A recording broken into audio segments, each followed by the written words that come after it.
I'm Zephyr Hawthorne, a search and rescue pilot who survived the first 48 hours of World War III. One moment I was saving lives in the Rockies, the next I was dodging nuclear fallout and fighting for survival. My skills kept me alive, but every choice meant life or death. This is how our world ended. Before we start the video, let us know what country you are tuning in from in the comment section below. Perhaps we will make a story there. Let's begin.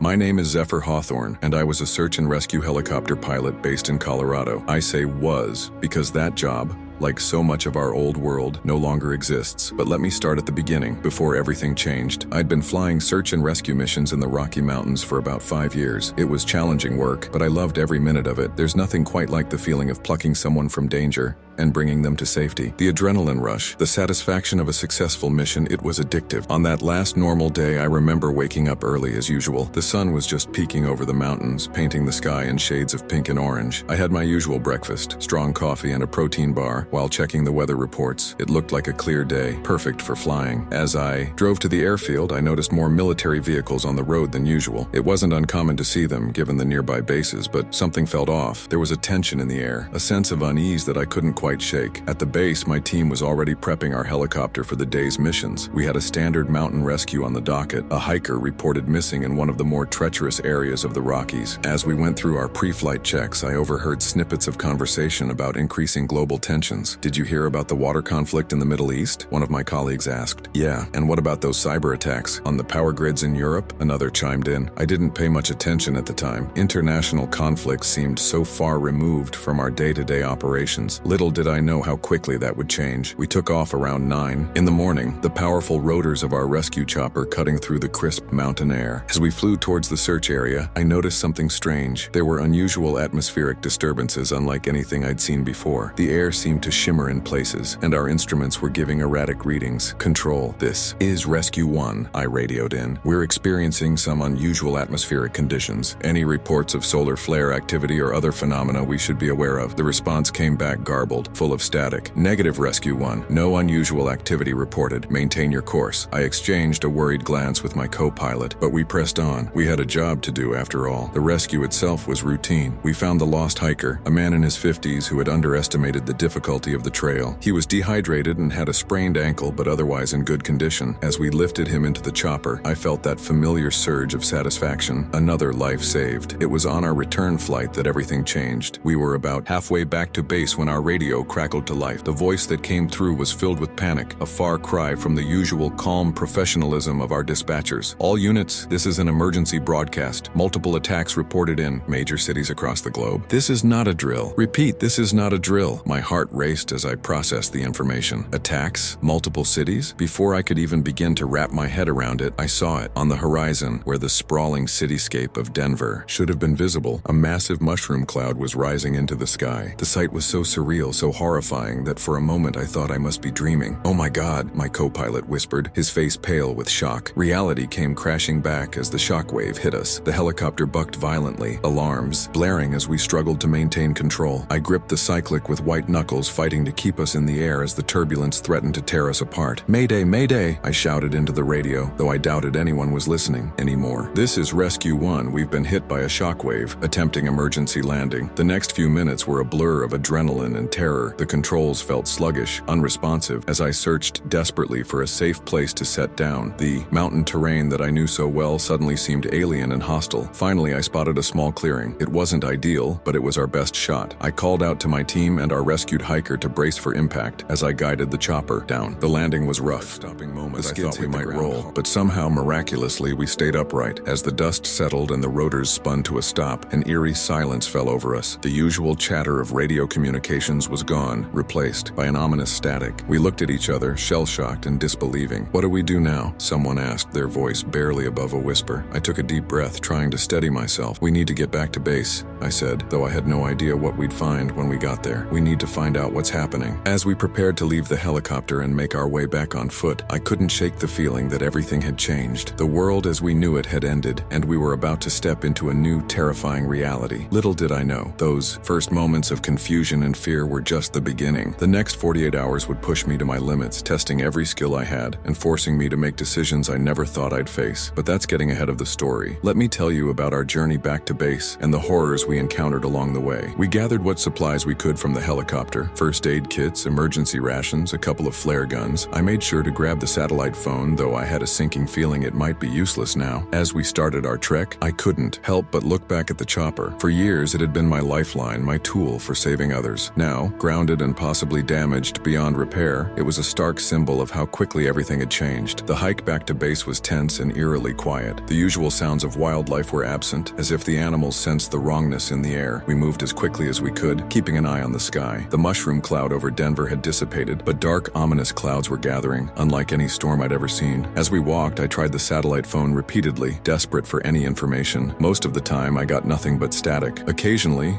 a garbled transmission would come through, snippets of panic and chaos that only added to our growing sense of dread. Multiple detonations, government collapsed, seek shelter immediately. We were about halfway back to base when we heard it, a low, rumbling sound that seemed to come from everywhere at once. At first, I thought it might be thunder, but it kept building, growing louder and more menacing. "Get down!" I shouted, my instincts kicking in. We dove for cover just as the sound reached a deafening crescendo. The ground shook violently and I heard trees cracking and falling around us. For a terrifying moment, I thought the mountain itself might come down on top of us. When the shaking finally stopped, we cautiously emerged from our makeshift shelter. The landscape had changed. Trees were down, rocks had shifted, and a fine layer of dust covered everything. In the distance, I could see a massive landslide where part of the mountain had given way. "Was that an earthquake?" one of my team members asked, her voice shaking. I shook my head. "I don't think so. It felt more like another explosion. A big one." The implications of that were almost too horrifying to contemplate. How many bombs had gone off? How widespread was the destruction? And most pressingly, what would we find when we reached our base? We picked up our pace, driven by a mixture of fear and the desperate need for answers. As we got closer to the base, we started to encounter other people, hikers, campers, locals from nearby towns. All of them were fleeing, heading up into the mountains with whatever they could carry. "Don't go back," one man shouted at us as he hurried past. "It's all gone.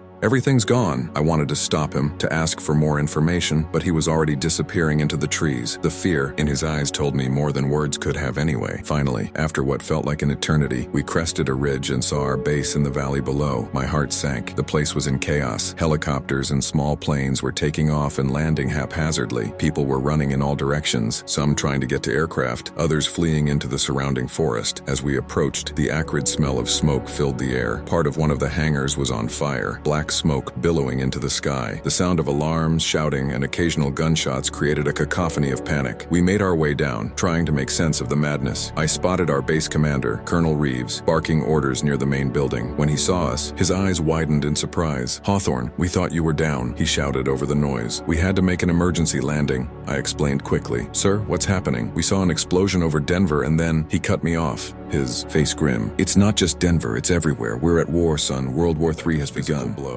World War III. It was the thing we'd all feared, the nightmare scenario that had always seemed like a distant possibility, and now it was here. "What do we do?" I asked, struggling to keep my voice steady. Colonel Reeves looked around, his eyes haunted. "We're evacuating, trying to get as many people out as we can before..." He stopped, swallowing hard. "Before the next wave hits." "Next wave?" He nodded grimly. "Intel suggests more attacks are coming. Nuclear, chemical, biological. We don't know what exactly, but it's going to be bad. We're sending people into the deep mountains, away from population centers." I looked at my team, at the scared hiker we'd rescued just hours ago. How quickly everything had changed. This morning, we were saving one life. Now we were faced with trying to save as many as possible from an unimaginable catastrophe. "What can we do to help?" I asked, already knowing the answer. Colonel Reeves looked at me, his expression a mixture of relief and sorrow. "We need every pilot we've got, Hawthorne. I know you just came in, but..." "Say no more," I interrupted. "Just point me to a working chopper." As I turned to head towards the remaining helicopters, I caught sight of a TV through a window in the main building. The images flashing across the screen were like something out of a nightmare. Cities in ruins, massive explosions, panicked crowds fleeing through streets choked with debris, and worse. In that moment, I realized that the world I knew, the life I had led, was over. Everything had changed in the blink of an eye, but I couldn't dwell on that now. There were lives to save, people who needed help, and for as long as I could keep flying, that's what I was going to do. Little did I know, the chaos at the base was just the beginning. The next few hours would push me to my limits, testing every skill I had as a pilot and as a human being. but that's a story for another time. For now, let me tell you about that first frantic evacuation flight and the horrors we witnessed as we took to the skies over a world at war. I rushed to the nearest operational helicopter, my mind racing with the enormity of what was happening. The base was in complete disarray, with people scrambling in every direction. As I approached the chopper, I saw a group of civilians huddled nearby, fear etched on their faces. "Are you a pilot?" one of them called out desperately. I nodded, climbing into the cockpit. "I'm taking this bird up for evacuation. If you're coming, get in now." They didn't need to be told twice. As I started the pre-flight checks, moving as quickly as I safely could, the civilians piled into the back. I heard crying, prayers, and panicked whispers as they strapped themselves. And just as I was about to lift off, Colonel Reeves came running up. "Hawthorne, wait!" He handed me a sealed envelope. "Get these coordinates to the mountain refuge. It's where we're sending all evacuees. Good luck, son." With a quick salute, I lifted the chopper off the ground. The familiar vibration of the rotors was oddly comforting amidst the chaos. As we rose into the air, I got my first real look at the scale of the destruction. The Denver skyline, once a familiar sight on the horizon, was now obscured by a massive, roiling cloud of dust and debris. Fires dotted the landscape, their smoke mixing with the darkening sky. It looked like the end of the world, and in many ways I suppose it was. I set a course for the nearby towns, hoping to pick up more survivors. As we flew, I tried the radio again, searching for any broadcasts. Most channels were dead air or static, but occasionally a transmission would break through. "This is an emergency alert. Multiple nuclear detonations have been confirmed across the globe. All citizens are advised to seek immediate shelter. If anyone can hear this, please help. We're trapped in the Boulder Mall. The roof's collapsed and attention all military personnel. This is not a drill. Initiate Protocol Omega. I repeat, initiate Protocol Omega." Each fragment of information painted a grimmer picture. This wasn't just an attack on one country. This was a global catastrophe. As we approached the first town on our route, I saw streams of vehicles clogging the roads, all heading away from the cities. People were abandoning their cars where they stood, grabbing what they could carry and continuing on foot. I spotted a clear area near a group of stranded motorists and began to descend. As soon as we touched down, people started running towards us. The desperation in their eyes was heartbreaking. "We can't take everyone," I shouted over the roar of the rotors. "Children and injured first." What followed was a blur of activity. Parents handed up their children, tears streaming down their faces. A man with a badly bleeding arm was helped aboard. An elderly couple, moving slowly but with determination, were the last to climb in before we were at capacity. I saw the anguish on the faces of those left behind. The weight of that moment, of those impossible choices, would stay with me forever. We made several more stops like this, each one a frantic race against time. With each passing hour, the situation on the ground seemed to deteriorate further. Law and order were breaking down rapidly. At one landing site, I had to take off quickly as a group of armed men approached, their intentions clearly hostile. The civilians in my chopper shared snippets of information they'd heard before communications went down. The initial attacks had been preceded by massive cyber attacks, crippling power grids and communications networks. Water treatment plants had been targeted, leaving millions without access to clean water. The panic and chaos that followed had been almost as devastating as the attacks themselves. As night began to fall, new horrors emerged. The distant flashes of explosions lit up the darkening sky. Whether they were more attacks or just the aftermath of the initial strike, I couldn't tell. The air was becoming hazy, and I realized with a chill that it was probably radioactive fallout beginning to spread. I checked the envelope Colonel Reeves had given me, plotting a course to the mountain refuge. It was deep in the Rockies, far from any major population centers. As I altered our heading, I heard gasps from the back of the chopper. Looking out, I saw why. A massive wall of dust and debris was rolling towards us from the east, dwarfing everything in its path. It was like something out of a nightmare, a visible representation of the destruction sweeping across the world. "Hold on," I shouted, pushing the helicopter to its limits as I tried to stay ahead of the oncoming storm. The chopper shuddered and groaned under the strain, but held together. For what felt like hours, we flew through a world that seemed to be tearing itself apart. The turbulence was constant, and more than once I feared we might be thrown from the sky. But somehow we kept going. Finally, mercifully, I spotted the refuge. It was a sprawling complex nestled in a high mountain valley, protected on all sides by towering peaks. As I began our descent, I saw other aircraft arriving, 2 military transports, private planes, even a few other rescue choppers like mine. Landing was tricky in the gusty mountain winds, but I managed to set us down safely. As soon as the rotors stopped, medical personnel swarmed the chopper, helping the injured and shell-shocked passengers disembark. I stayed at the controls, my body on autopilot as my mind tried to process everything that had happened. It wasn't until a hand touched my shoulder that I realized I was shaking. "You did good, pilot," a gruff voice said. I looked up to see an older man in a military uniform. "But we need every bird we've got for more runs. You up up for it? I wanted to say no. I wanted to collapse, to wake up from this nightmare, but I knew I couldn't. There were still people out there who needed help. Yes, sir, I said, my voice hoarse. Just need to refuel and I'll be ready to go. As they refueled the chopper, I took a moment to step outside and really look at my surroundings. The refuge was a hive of activity, with new arrivals constantly streaming in, military personnel,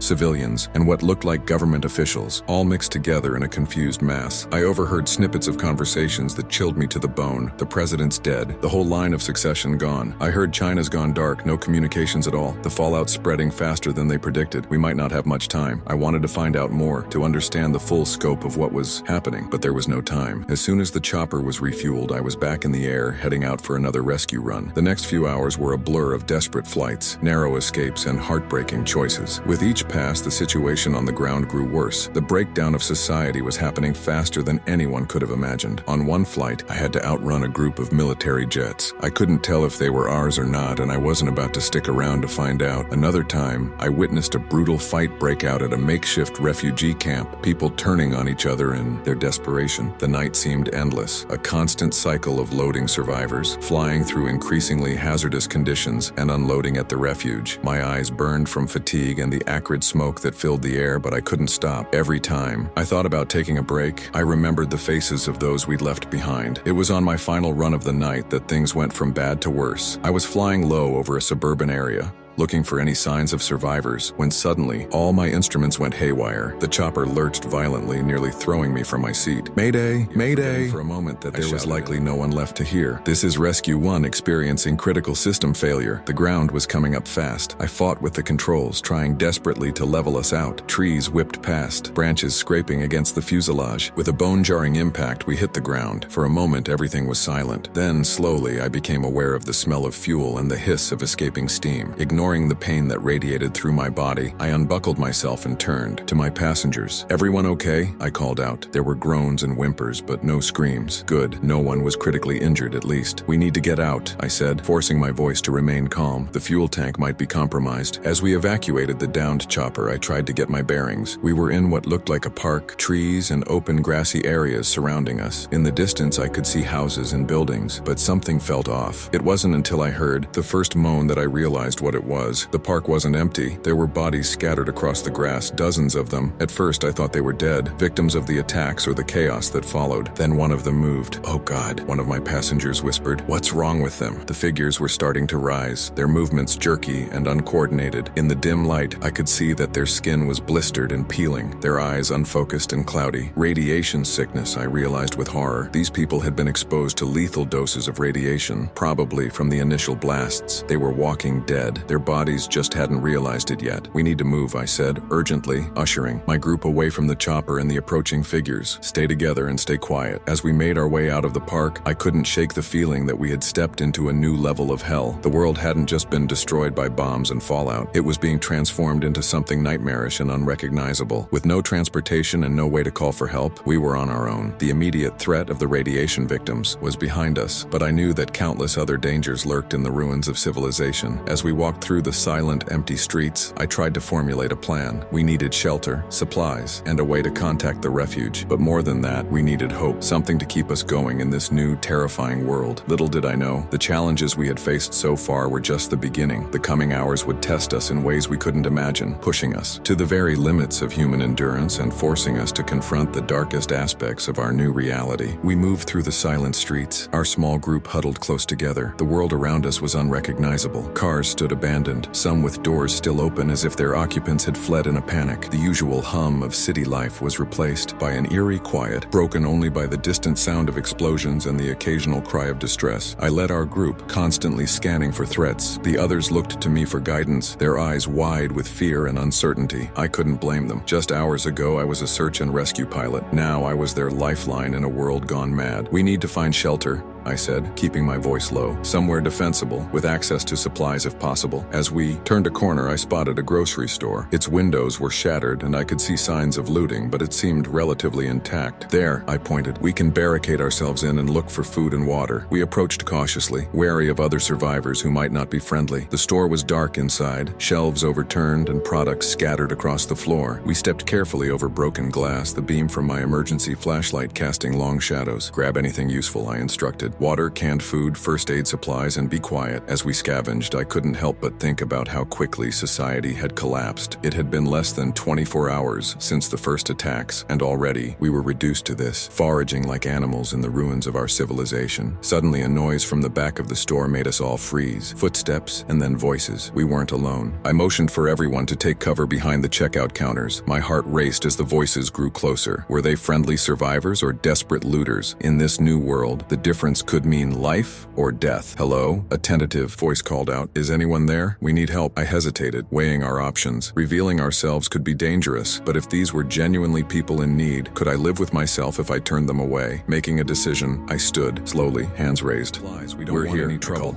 A man and a woman emerged from the shadows, both looking as shell-shocked as we felt. The man was limping, leaning heavily on the woman for support. Thank God, the woman said, her voice cracking with relief. We thought everyone was gone. Over the next few minutes, we learned their story. They were Sarah and Mike, a married couple who had been at work when the attacks started. They'd been trying to make their way home to check on their kids when Mike had injured his leg in the chaos. Have you heard anything? Sarah asked desperately. Any news about what's happening? I shared what little I knew, watching their faces fall as the reality of our situation sank in. There's a refuge in the mountains, I added, trying to offer some hope. If we can find a way to contact them, maybe we can get evacuated. As we talked, I noticed Mike's condition was worse than I'd initially thought. His leg was badly swollen, and he was running a fever. We needed to find medical supplies, and fast. There's a pharmacy 2 blocks from here, Sarah said when I mentioned this. If it hasn't been completely looted, we might find something there. It was a risk, but one we had to take. We gathered what supplies we could carry from the grocery store and prepared to move out. As we were about to leave, I heard a faint beeping sound. It was coming from the satellite phone I'd taken from the helicopter. With shaking hands, I pulled it out. The screen was cracked, but it was working. A message was coming through. This is an emergency broadcast from the Colorado Mountain Refuge. All survivors are advised to seek immediate shelter. Radiation levels are rising faster than anticipated. Do not attempt to reach the refuge at this time. Repeat, do not attempt to reach the refuge. The message cycled through again. Then, the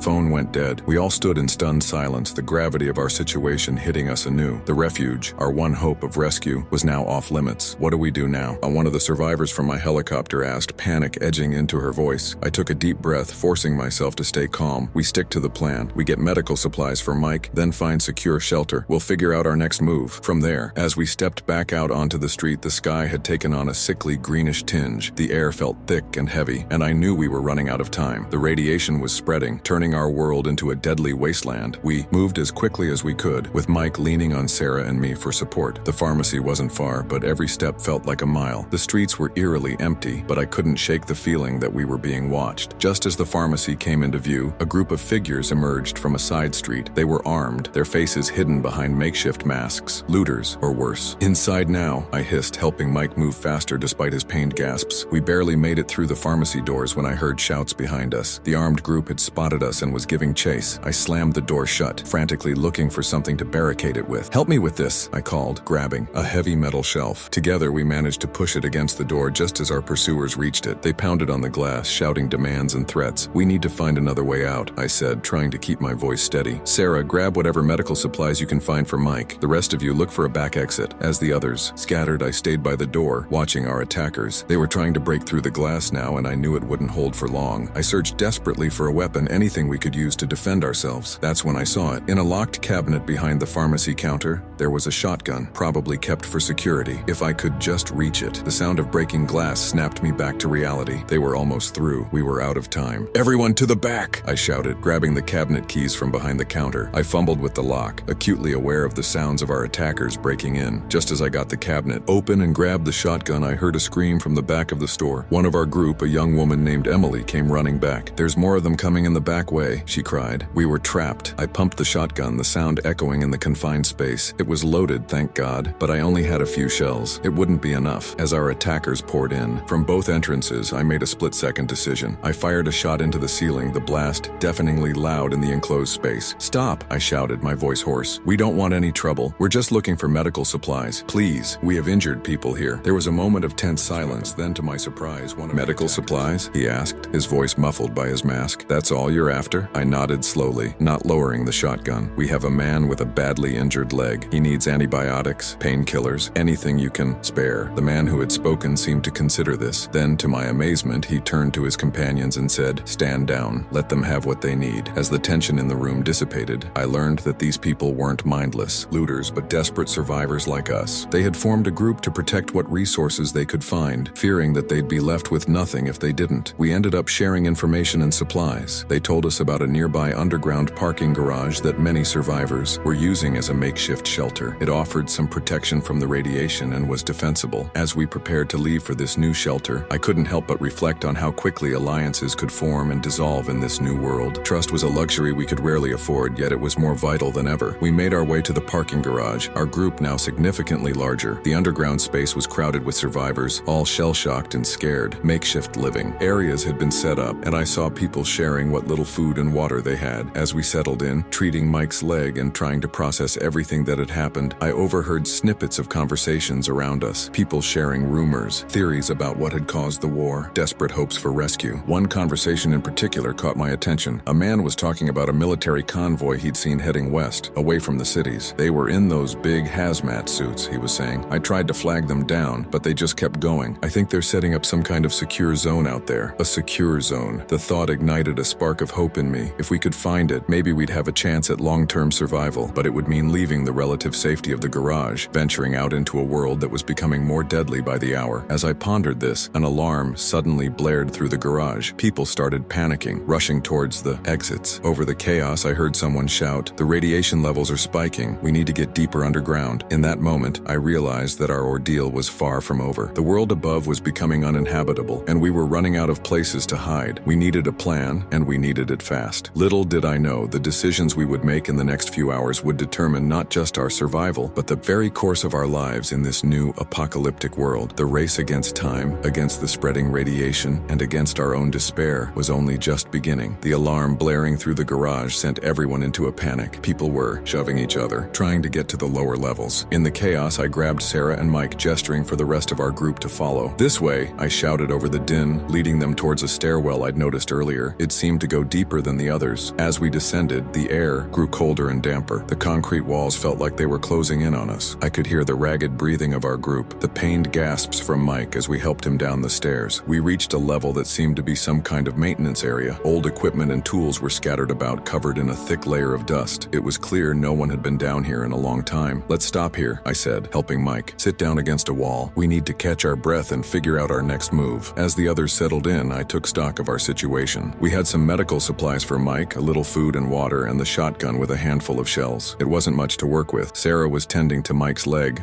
her face creased with worry. "The antibiotics are helping," she said, "but he needs proper medical care. We can't stay down here forever." She was right, of course, but where could we go? The world above was becoming a radioactive wasteland. The refuge in the mountains was unreachable. We were running out of options. That's when I remembered the conversation I'd overheard about the military convoy, a secure zone to the west. It was a long shot, but it might be our only chance. "Listen up," I said, gathering everyone around. "I heard a rumor about a military secure zone west of here. If it exists, it might be our best bet for survival." The reactions were mixed. Some looked hopeful, others skeptical. "How do we know it's real?" Emily asked. "And even if it is, how would we get there? The radiation levels are too high outside." I nodded, acknowledging her concerns. "You're right, it's a risk, but we can't stay here. The radiation will eventually seep down to this level too. We need to try something." Send a small group to scout the area above ground. We had found some old maintenance uniforms and respirators that might offer some protection against the radiation. It wasn't ideal, but it was all we had. I volunteered to lead the scouting mission, along with two others from our group, a former soldier named Jack and a nurse named Linda. As we prepared to head up, Sarah pulled me aside. "Be careful up there," she said, her eyes filled with worry. "We're counting on you." I squeezed her hand reassuringly. "We'll be back soon. Take care of the others while we're gone." As we climbed back up the stairs, I couldn't shake a feeling of dread. We had no idea what we'd find up there. The world we knew had ended, replaced by something dangerous and unpredictable. We emerged into the main level of the parking garage, which was now eerily quiet. The other survivors must have found deeper shelter. As we approached the exit, I could see an ominous green haze hanging in the air outside. Masks on, I instructed, pulling on my respirator. Stay close and move. Fest. We're looking for any signs of that military convoy or other survivors who might have information. We stepped out into a world transformed. The streets were littered with abandoned vehicles and debris. In the distance, I could see fires still burning, sending plumes of black smoke into the sickly sky. We moved cautiously, checking buildings for any signs of life or useful supplies. The silence was oppressive, broken only by the crunch of glass under our feet and the occasional distant explosion. As we turned a corner, we came face to face with a horrifying sight. A group of people, their skin blistered and peeling, stumbled towards us. Their eyes were clouded, unfocused. Radiation sickness, advanced stages. Back up slowly, I whispered to Jack and Linda. Don't make any sudden moves. But it was too late. One of the irradiated survivors spotted us and let out a guttural moan. The others turned, shambling in our direction with outstretched arms. Run! I shouted, and we took off down the street. We sprinted through the desolate cityscape, the moans of the radiation victims echoing behind us. I led us down an alley, hoping to lose them in the maze of back streets. As we ran, I spotted something that made my heart leap. A military Humvee, partially hidden under a collapsed awning. It looked intact. Over there! I called to the others, changing course. We reached the vehicle and, to my relief, found the keys still in the ignition. Jack, with his military background, took the driver's seat while Linda and I piled in. The engine roared to life and we peeled away just as the radiation victims stumbled into view. In the rearview mirror, I watched them disappear into the haze. As we drove, scanning for any signs of the rumored secure zone, Linda spotted something. Look, she said, pointing to a faded billboard. Someone had spray-painted a message across it. Safe zone, 50 miles west, follow Route 70. It wasn't much, but it was the first real lead we had. We decided to follow it, hoping it would lead us to safety. The journey west was treacherous. The highway was a graveyard of abandoned vehicles, forcing us to weave carefully between them. Occasionally, we'd see movement in the buildings we passed, reminders that we weren't alone in this wasteland. After about an hour of driving, we spotted something in the distance, a checkpoint, manned by figures in full hazmat suits. This must be it, I said, hope rising in my chest. The secure zone. But as we got closer, my hope turned to dread. The checkpoint was abandoned, the hazmat suits empty shells strewn across the ground. Whatever had been here was long gone. Damn it, Jack muttered, slamming his hand against the steering wheel. Now what? Before I could answer, a voice crackled over the Humvee's radio, making us all jump. This is Outpost Delta. Any survivors in the Denver area? Respond. We are evacuating. Repeat, we are evacuating. Head to coordinates 39.7392 degree N, 104.9903 degree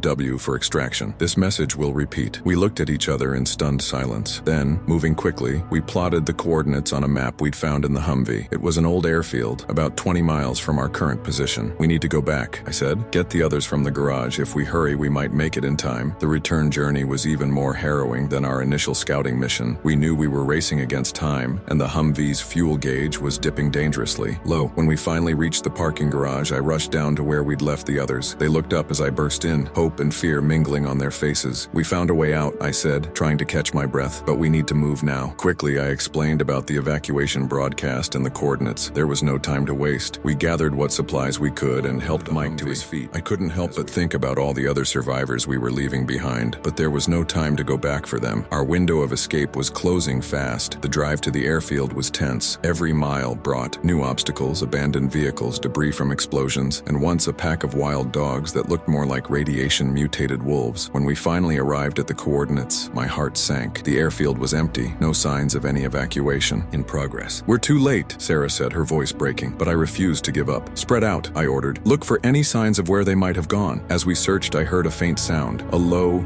rhythmic thumping. It was growing louder. Everyone, take cover, I shouted, recognizing the sound of approaching helicopters. We ducked behind some old fuel tanks just as 3 military choppers appeared on the horizon. They landed in the center of the airfield, kicking up dust and debris. Soldiers in hazmat suits poured out, scanning the area with weapons raised. I made a split-second decision. Stay here, I told the others. Then, with my hands raised, I stepped out into the open. We're survivors, I called out. We heard the evacuation broadcast. For a tense moment, the soldiers kept their weapons trained on me. Then one of them lowered his gun and approached. You're late, he said, his voice muffled by his suit. This is the last extraction. Where are the others? I waved for my group to come out. As they emerged, the soldier spoke into his radio, then turned back to us. You're lucky, he said. We've got room, but we leave in 5 minutes, with or without you. As we boarded the helicopter, I couldn't believe our luck. We had made it. We were being evacuated to safety. But as the choppers lifted off, I looked down at the devastated landscape below. I thought about all the people we'd left behind, about how close we had come to being among them. This wasn't the end of our ordeal, I realized. It was just the beginning of a new chapter in a world forever changed by war and radiation. As we flew towards an uncertain future, I knew that the skills and determination that had kept us alive so far would be more crucial than ever. The challenges ahead would test us in ways we couldn't imagine. But for now, as the irradiated ruins of our old lives faded into the distance, we allowed ourselves a moment of hope. We had survived the first 48 hours of World War III. Whatever came next, we would face it together. The helicopter ride was a blur of exhaustion and relief. We were all crammed in tight, the rhythmic thump of the rotors a constant reminder of our narrow escape. As we flew, I tried to make sense of everything that had happened in the past 48 hours. The world had changed so drastically, so quickly. Our relief was short-lived, however. As we approached what I assumed was our destination, I noticed the soldiers becoming increasingly tense. They were constantly checking their instruments and radioing back and forth with someone. Finally, one of them turned to us. "Change of plans," he shouted over the noise of the engines. "Our primary evac site has been compromised. We're diverting to a secondary location." A ripple of unease went through our group. I caught Sarah's eye, saw the worry there. We had no choice but to trust these people. But after everything we'd been through, trust didn't come easy. The flight lasted another hour, taking us deep into the Rocky Mountains. Finally, we began to descend into a narrow valley. As we got closer, I could see a complex of buildings nestled among the trees, partially built into the mountainside. We touched down on a small landing pad. As soon as the rotor stopped, we were ushered out and into a large metal door set into the rock face. It looked like the entrance to a bunker. Inside, we were immediately separated. "Medical screening," one of the soldiers explained curtly. "Standard procedure." I tried to protest to keep our group together, but it was useless. We were each led to different rooms. The last thing I saw before the door closed behind me was Sarah's frightened face as she helped Mike limp down a corridor. The medical screening was thorough and impersonal. Blood tests, full body scans, decontamination showers. The doctors and nurses wore full hazmat suits, their faces hidden behind masks. They barely spoke except to give instructions. After what felt like hours, I was given a clean bill of health and a set of standard issue clothes. A soldier led me to a large communal area where other survivors were gathered. I scanned the room anxiously, looking for familiar faces. I spotted Jack first, then Linda. Relief washed over me as I saw more of our group, but Sarah and Mike were nowhere to be seen. "Where are Sarah and Mike?" I asked Jack as I approached. He shook his head. "Haven't seen them. I overheard something about an isolation ward for those with more severe..." My heart sank. Mike's leg injury must have been worse than we thought, possibly infected, and Sarah, having been in close contact with him, was likely being kept for observation. As we waited, more survivors trickled in. The room was a mix of shell-shocked civilians and grim-faced military personnel. Rumors and snippets of information flew back and forth. "I heard the entire East Coast is gone," one man was saying. "Someone told me China launched first, then everyone else followed," a woman replied. "It's not just nukes," another chimed in. "There are reports of some kind of engineered virus being released too." I tried to tune out the speculation and focus on what I knew for certain. We were alive. We were in some kind of secure facility. But beyond that, everything was uncertain. After what felt like an eternity, a man in a military uniform entered the room. The chatter died down as all eyes turned to him. "I'm Colonel Reeves," he began, his voice authoritative. "I know you all have questions, and I'll do my best to answer them. But first, you need to understand the gravity of our situation." He paused, his eyes scanning the room. "The world as we knew it is gone. Major cities across the globe have been destroyed. Governments have collapsed. The radiation from the nuclear strikes has contaminated vast areas, making them uninhabitable for the foreseeable future." A collective gasp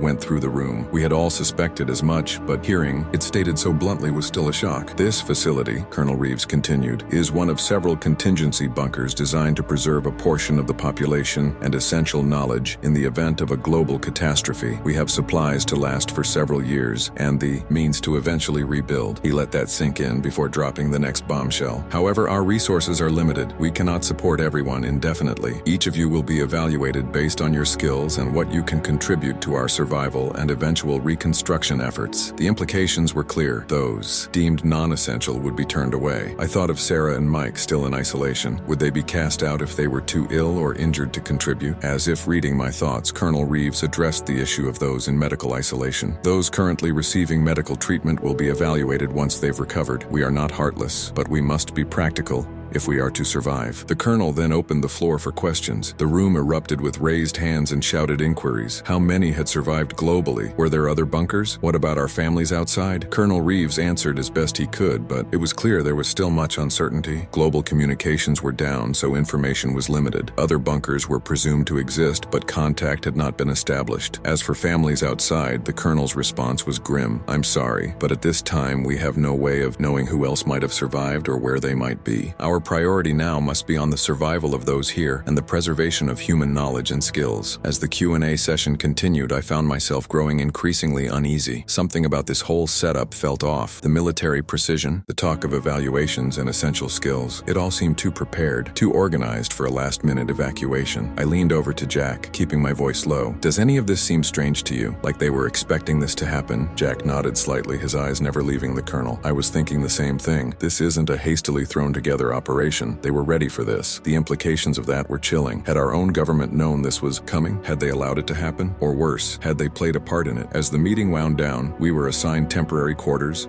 and given a schedule for the coming days. Skills assessments, medical checkups, orientation sessions, it all felt surreal, like some twisted version of a corporate retreat. I was shown to a small utilitarian room with bunk beds. I'd be sharing with Jack and 2 other men I didn't know. As I sat on the edge of the lower bunk, the events of the past 2 days finally caught up with me. Exhaustion hit like a physical blow, but as tired as I was, sleep wouldn't come. My mind raced with questions and worries. Where were Sarah and Mike? What would happen to those deemed non-essential? And most pressingly, what weren't they telling us about the true nature of this facility and the events that led us here? The next few days were a whirlwind of activity. We were put through a battery of tests and evaluations. Physical fitness, problem-solving skills, psychological profiles. They seemed particularly interested in my piloting experience and search and rescue training. Throughout it all, but got only vague responses about them still being in medical isolation. The lack of information was maddening. On the 3rd day, during a break between evaluation sessions, I overheard 2 soldiers talking in hushed tones around a corner. Another group arrived at Outpost Charlie, one was saying, but they're turning most of them away. Resources are already stretched too thin. Damn, the other replied. What about the ones they do take in? Are they still using the memory suppressants? Memory suppressants? My blood ran cold. What the hell was going on here? Before I could hear more, they moved away. I stood there, my mind reeling. This confirmed my suspicions that there was far more going on than we were being told. I needed to find out more, but I had to be careful. If they discovered I was snooping around, I might be deemed a threat. And who knows what would happen then. As I made my way back to the evaluation area, I made a decision. I would play along, be the perfect survivor, the valuable asset they wanted. But all the while, I'd be watching, listening, gathering information. And when the time was right, I'd find Sarah and Mike, uncover the truth about this place, and if necessary, find a way out. Because one thing was becoming increasingly clear. Our rescue might have been just the beginning of a whole new kind of danger. The world above might be an irradiated wasteland, but down here, in this underground sanctuary, a different kind of war was just beginning, a war of secrets and survival, where the enemy might be the very people who claim to be our saviors. As I rejoined the others for our next evaluation, I steeled myself for what was to come. The skills that had kept me alive in the chaos above would be put to a very different test down here, but I was determined to survive, to uncover the truth, and somehow, some way, to find a path forward in this new underground world. Little did I know, the challenges we had faced in the first 48 hours of World War III were just the beginning. The true test of our survival, our humanity,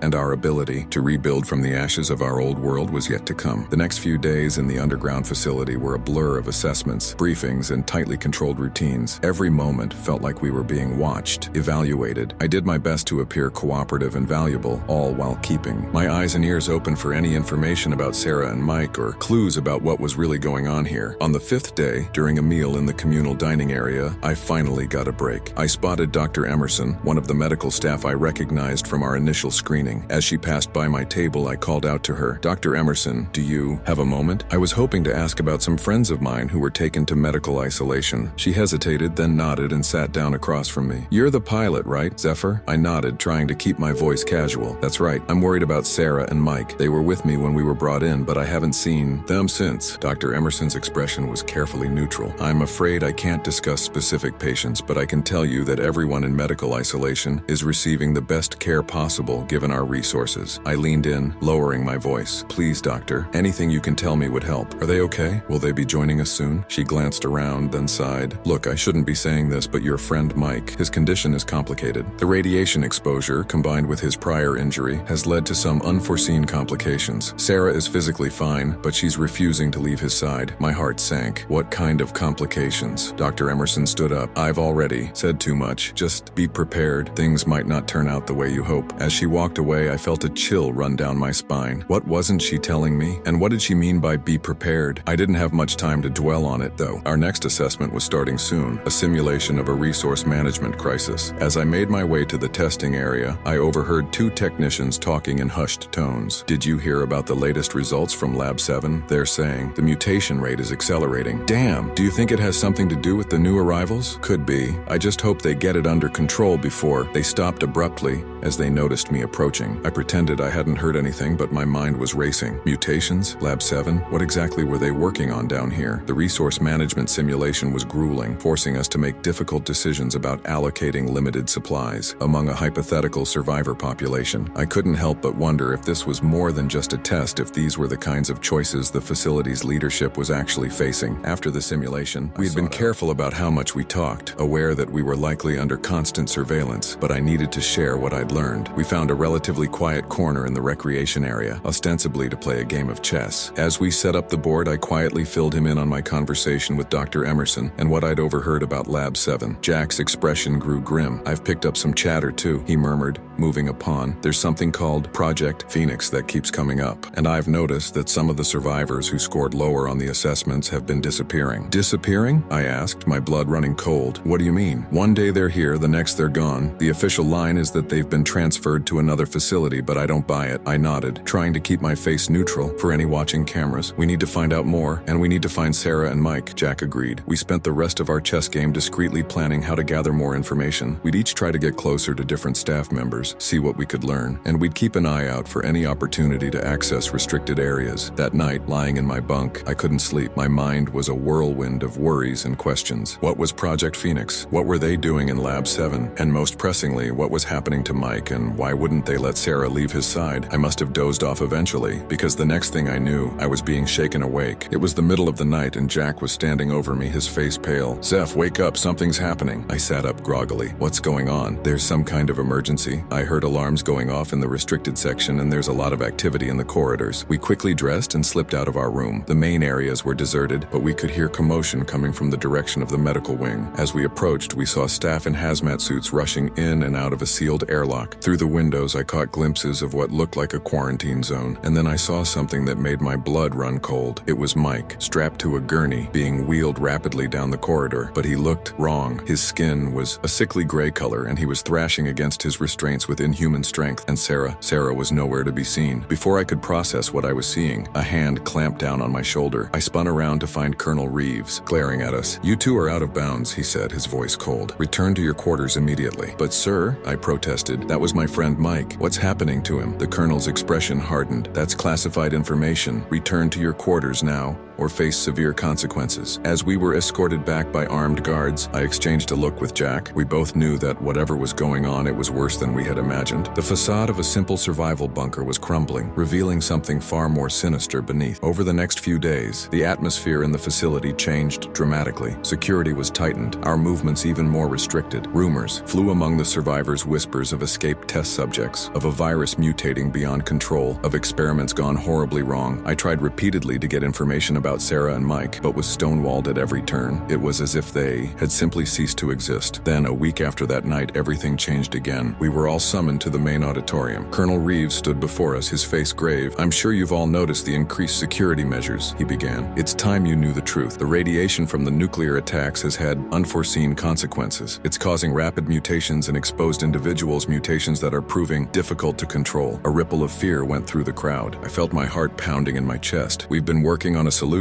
the colonel continued. Project Phoenix was designed to help humanity adapt to the new environment we now face, but the process is imperfect. He paused, his eyes scanning the room. I'm telling you this because we're entering a new phase. From this point forward, every one of you will be required to undergo genetic treatments. It's our only hope for long-term survival in this new world. The room erupted in chaos. People were shouting, demanding more information, some even trying to rush the exits. But armed guards quickly contained the situation. As we were herded back to our quarters, my mind was reeling. Genetic treatments? Mutations? What had they done to Mike? And where was Sarah? I knew then that we couldn't stay here any longer. Whatever Project Phoenix was, whatever they were doing in the name of survival, it had crossed a line. We had to find Sarah and somehow find a way out of this underground nightmare. But as I looked at the armed guards, the sealed doors, the ever-watching cameras, I realized the true horror of our situation. In fleeing the war-ravaged world above, we had trapped ourselves in a different kind of war zone, one where the battles were fought with syringes and test tubes, and where humanity itself was at stake. The next few days were tense, filled with whispered plans and furtive glances. Jack and I, along with a few others we had cautiously brought into our confidence, were desperately trying to find a way out. But the facility was a fortress, designed to keep the outside world out, and we now realized to keep us in. We managed to gather some supplies, hiding away ration bars and water purification tablets. Linda, the nurse from our original group, had been sneaking medical supplies when she could, but we were still no closer to finding a viable escape route. Then,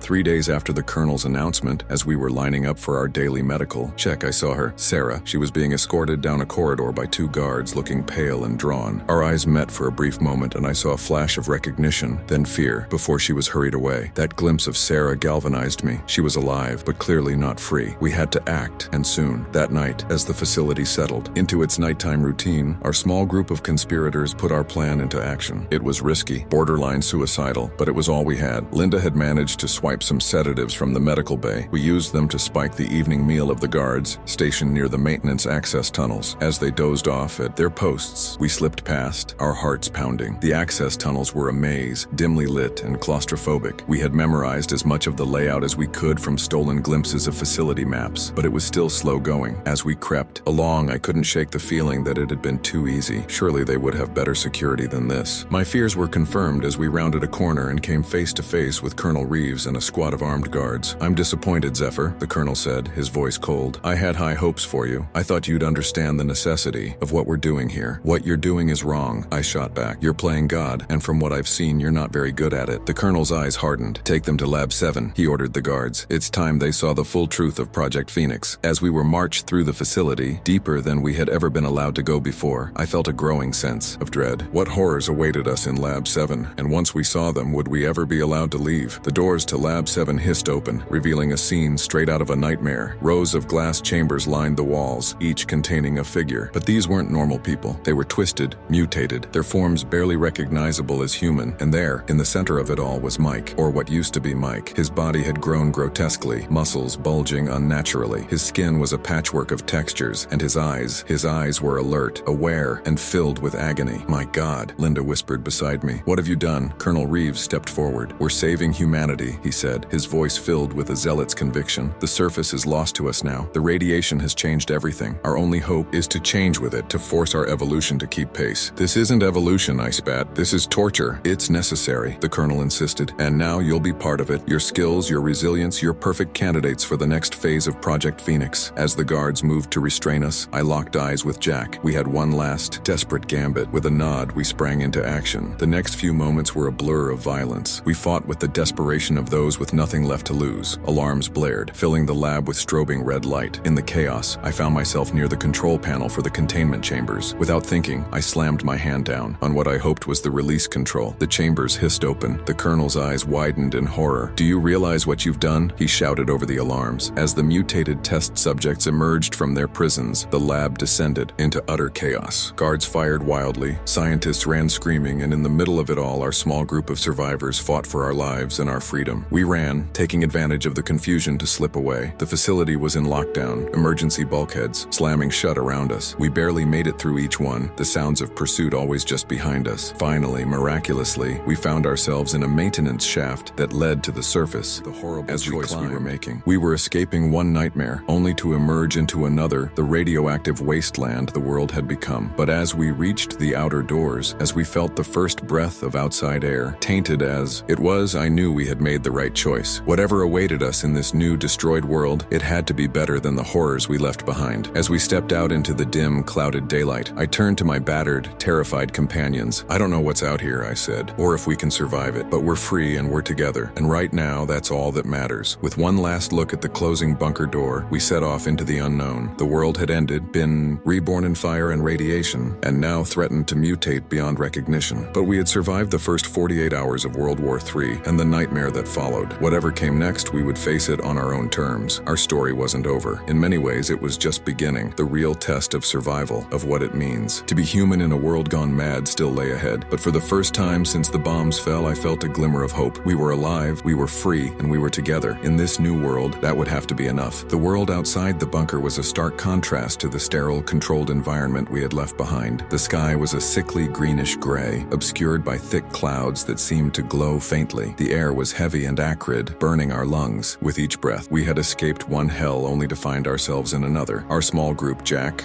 Linda, Sarah, and a few others who had joined our escape huddled together, unsure of our next move. We were standing on a barren mountainside, the entrance to the bunker already sealed behind us, camouflaged to blend in with the rocky terrain. We need to find shelter, I said, taking charge. My search and rescue training was kicking in, focusing, my mind on immediate survival needs. We can't stay exposed out here for long. Sarah, still pale and shaken from her ordeal in the bunker, pointed to a cluster of trees in the distance. There might be some cover down there. As we made our way down the mountainside, the reality of our situation began to sink in. We had no real supplies, no protective gear, and no clear destination. The radiation levels were unknown, but almost certainly dangerous. We were quite literally walking into a nuclear wasteland. The forest, when we reached it, was a twisted parody of nature. The trees were warped and stunted, their leaves an unnatural shade of purple. Strange growths clung to the bark, pulsing slightly as if alive. Don't touch anything, Linda warned, her medical training evident in her cautious approach. We don't know how the radiation has affected the plant life. We found a small clearing relatively free of the mutated vegetation and settled down to rest and plan our next move. As we sat, I couldn't help but think about what we had left behind in the bunker. The horrors of Project Phoenix, the mutated test subjects we had inadvertently released, the fate of those still trapped inside. Had we done the right thing in escaping, or had we just traded one form of death for another? Jack seemed to sense my unease. We made the right call, Zeph, he said quietly. What they were doing down there wasn't survival, it was madness. I nodded, grateful for his reassurance. You're right, but now we need to figure out how to survive up here. We need clean water, food, and some way to protect ourselves from the radiation. Sarah spoke up, her voice stronger now that we were away from the bunker. When they were holding me in isolation, I overheard some of the scientists talking. They mentioned other bunkers, other facilities scattered across the country. If we could find one, maybe we could— No, I interrupted firmly. We can't risk falling into the same trap again. We don't know if the other facilities are any different from the one we left. Then what do we do? Linda asked, her eyes scanning our ragtag group. We can't just wander aimlessly in this wasteland. I took a deep breath, considering our options. Before everything went to hell, I was a search and rescue pilot. I know these mountains. There are old mining towns, cabins, places we might find supplies and shelter. If we can find a map, I might be able to navigate us to one. The others nodded, a spark of hope kindling in their eyes. It wasn't much of a plan, but it was something to focus on, a goal to work towards. As night began to fall, the forest around us came alive with eerie sounds. Strange chirps and howls echoed through the trees, unlike anything we had ever heard before. We huddled closer together, taking turns keeping watch. I volunteered for the first shift, my eyes straining in the dim light. The clouds above had thinned slightly, revealing a sky devoid of stars.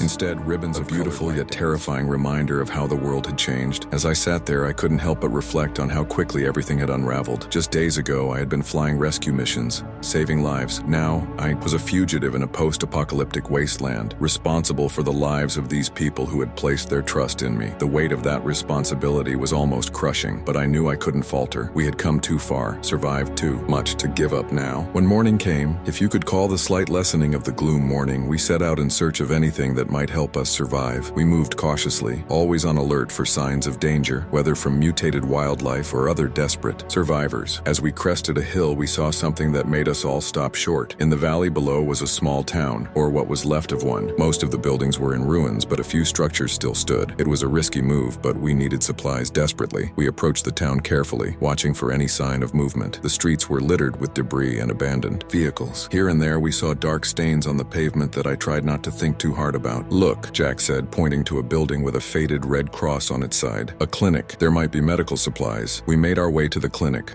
our footsteps echoing in the eerie silence. The door was unlocked, swinging open with a creak that made us all jump. Inside, the clinic was a mess of overturned furniture and scattered papers, but as we searched, we found a cache of supplies that hadn't been looted: first aid kits, some medication, and best of all, a few radiation dosimeters. Linda examined one of the dosimeters, her face grim. The radiation levels are high but not immediately lethal. We shouldn't stay here long though. As we were packing up what we could carry, we heard a sound that made our blood run cold, a low guttural growl coming from just outside the clinic. We froze, hardly daring to breathe. Through the grimy window, I saw movement. A large, misshapen form lumbered into view. It might have been a bear once, but radiation had twisted it into something monstrous. Its fur was patchy, revealing scales underneath, and it had far too many eyes, all of which were fixed on our building. "Nobody move," I whispered, my heart pounding. "Maybe it'll pass by." For a tense moment, it seemed like the creature might do just that, but then a sudden gust of wind slammed a loose shutter against the wall. The noise startled the beast, and with a roar that shook the windows, it charged at the clinic. "Run!" I shouted, all pretense of stealth abandoned. We burst out the back door just as the creature smashed through the front, sending debris flying. We ran through the abandoned streets, the monster in pursuit. Its misshapen legs gave it an awkward gait, but it was still faster than us. We needed a plan, fast. There, Sarah pointed to an old school bus, its yellow paint faded and peeling. It was our only chance. We piled into the bus, Jack sliding into the driver's seat. Come on, he muttered, fumbling with the wires under the steering column. His time in the military had apparently included some lessons in hot wiring. The engine sputtered to life just as the mutant bear reached us. It slammed into the side of the bus, rocking it violently, but Jack had already thrown it into gear, and we lurched forward, leaving the creature roaring in frustration behind us. As we sped out of the town, our hearts racing, I realized we had just experienced our first encounter with the new dangers of this world. The radiation hadn't just affected the landscape, it had created new predators, ones we were ill-equipped to deal with. We drove until the bus ran out of fuel, which happened sooner than we'd hoped, but we were far from the town and the mutant bear, and for the moment that was enough. As we made camp that night, using the bus for shelter, I couldn't shake the feeling that our escape from the bunker had been too easy. The colonel, for all his faults, hadn't struck me as the type to give up easily. Were they looking for us even now? And if they found us, what would they do? These thoughts plagued me as I took my turn at watch. The others slept fitfully, no doubt haunted by their own fears and memories. As I gazed out at the twisted landscape, I realized that our journey was far from over. We had survived the initial catastrophe, escaped the horrors of the bunker, and made it through our first day in this new world. But the real test of our survival was just beginning. In the distance, I saw flashes of light, too regular to be lightning. Were there other survivors out there, or was it something worse? I made a mental note to steer clear of that area, at least until we were better prepared. As the night wore on, I found myself thinking about the life I'd left behind, the world as I'd known it.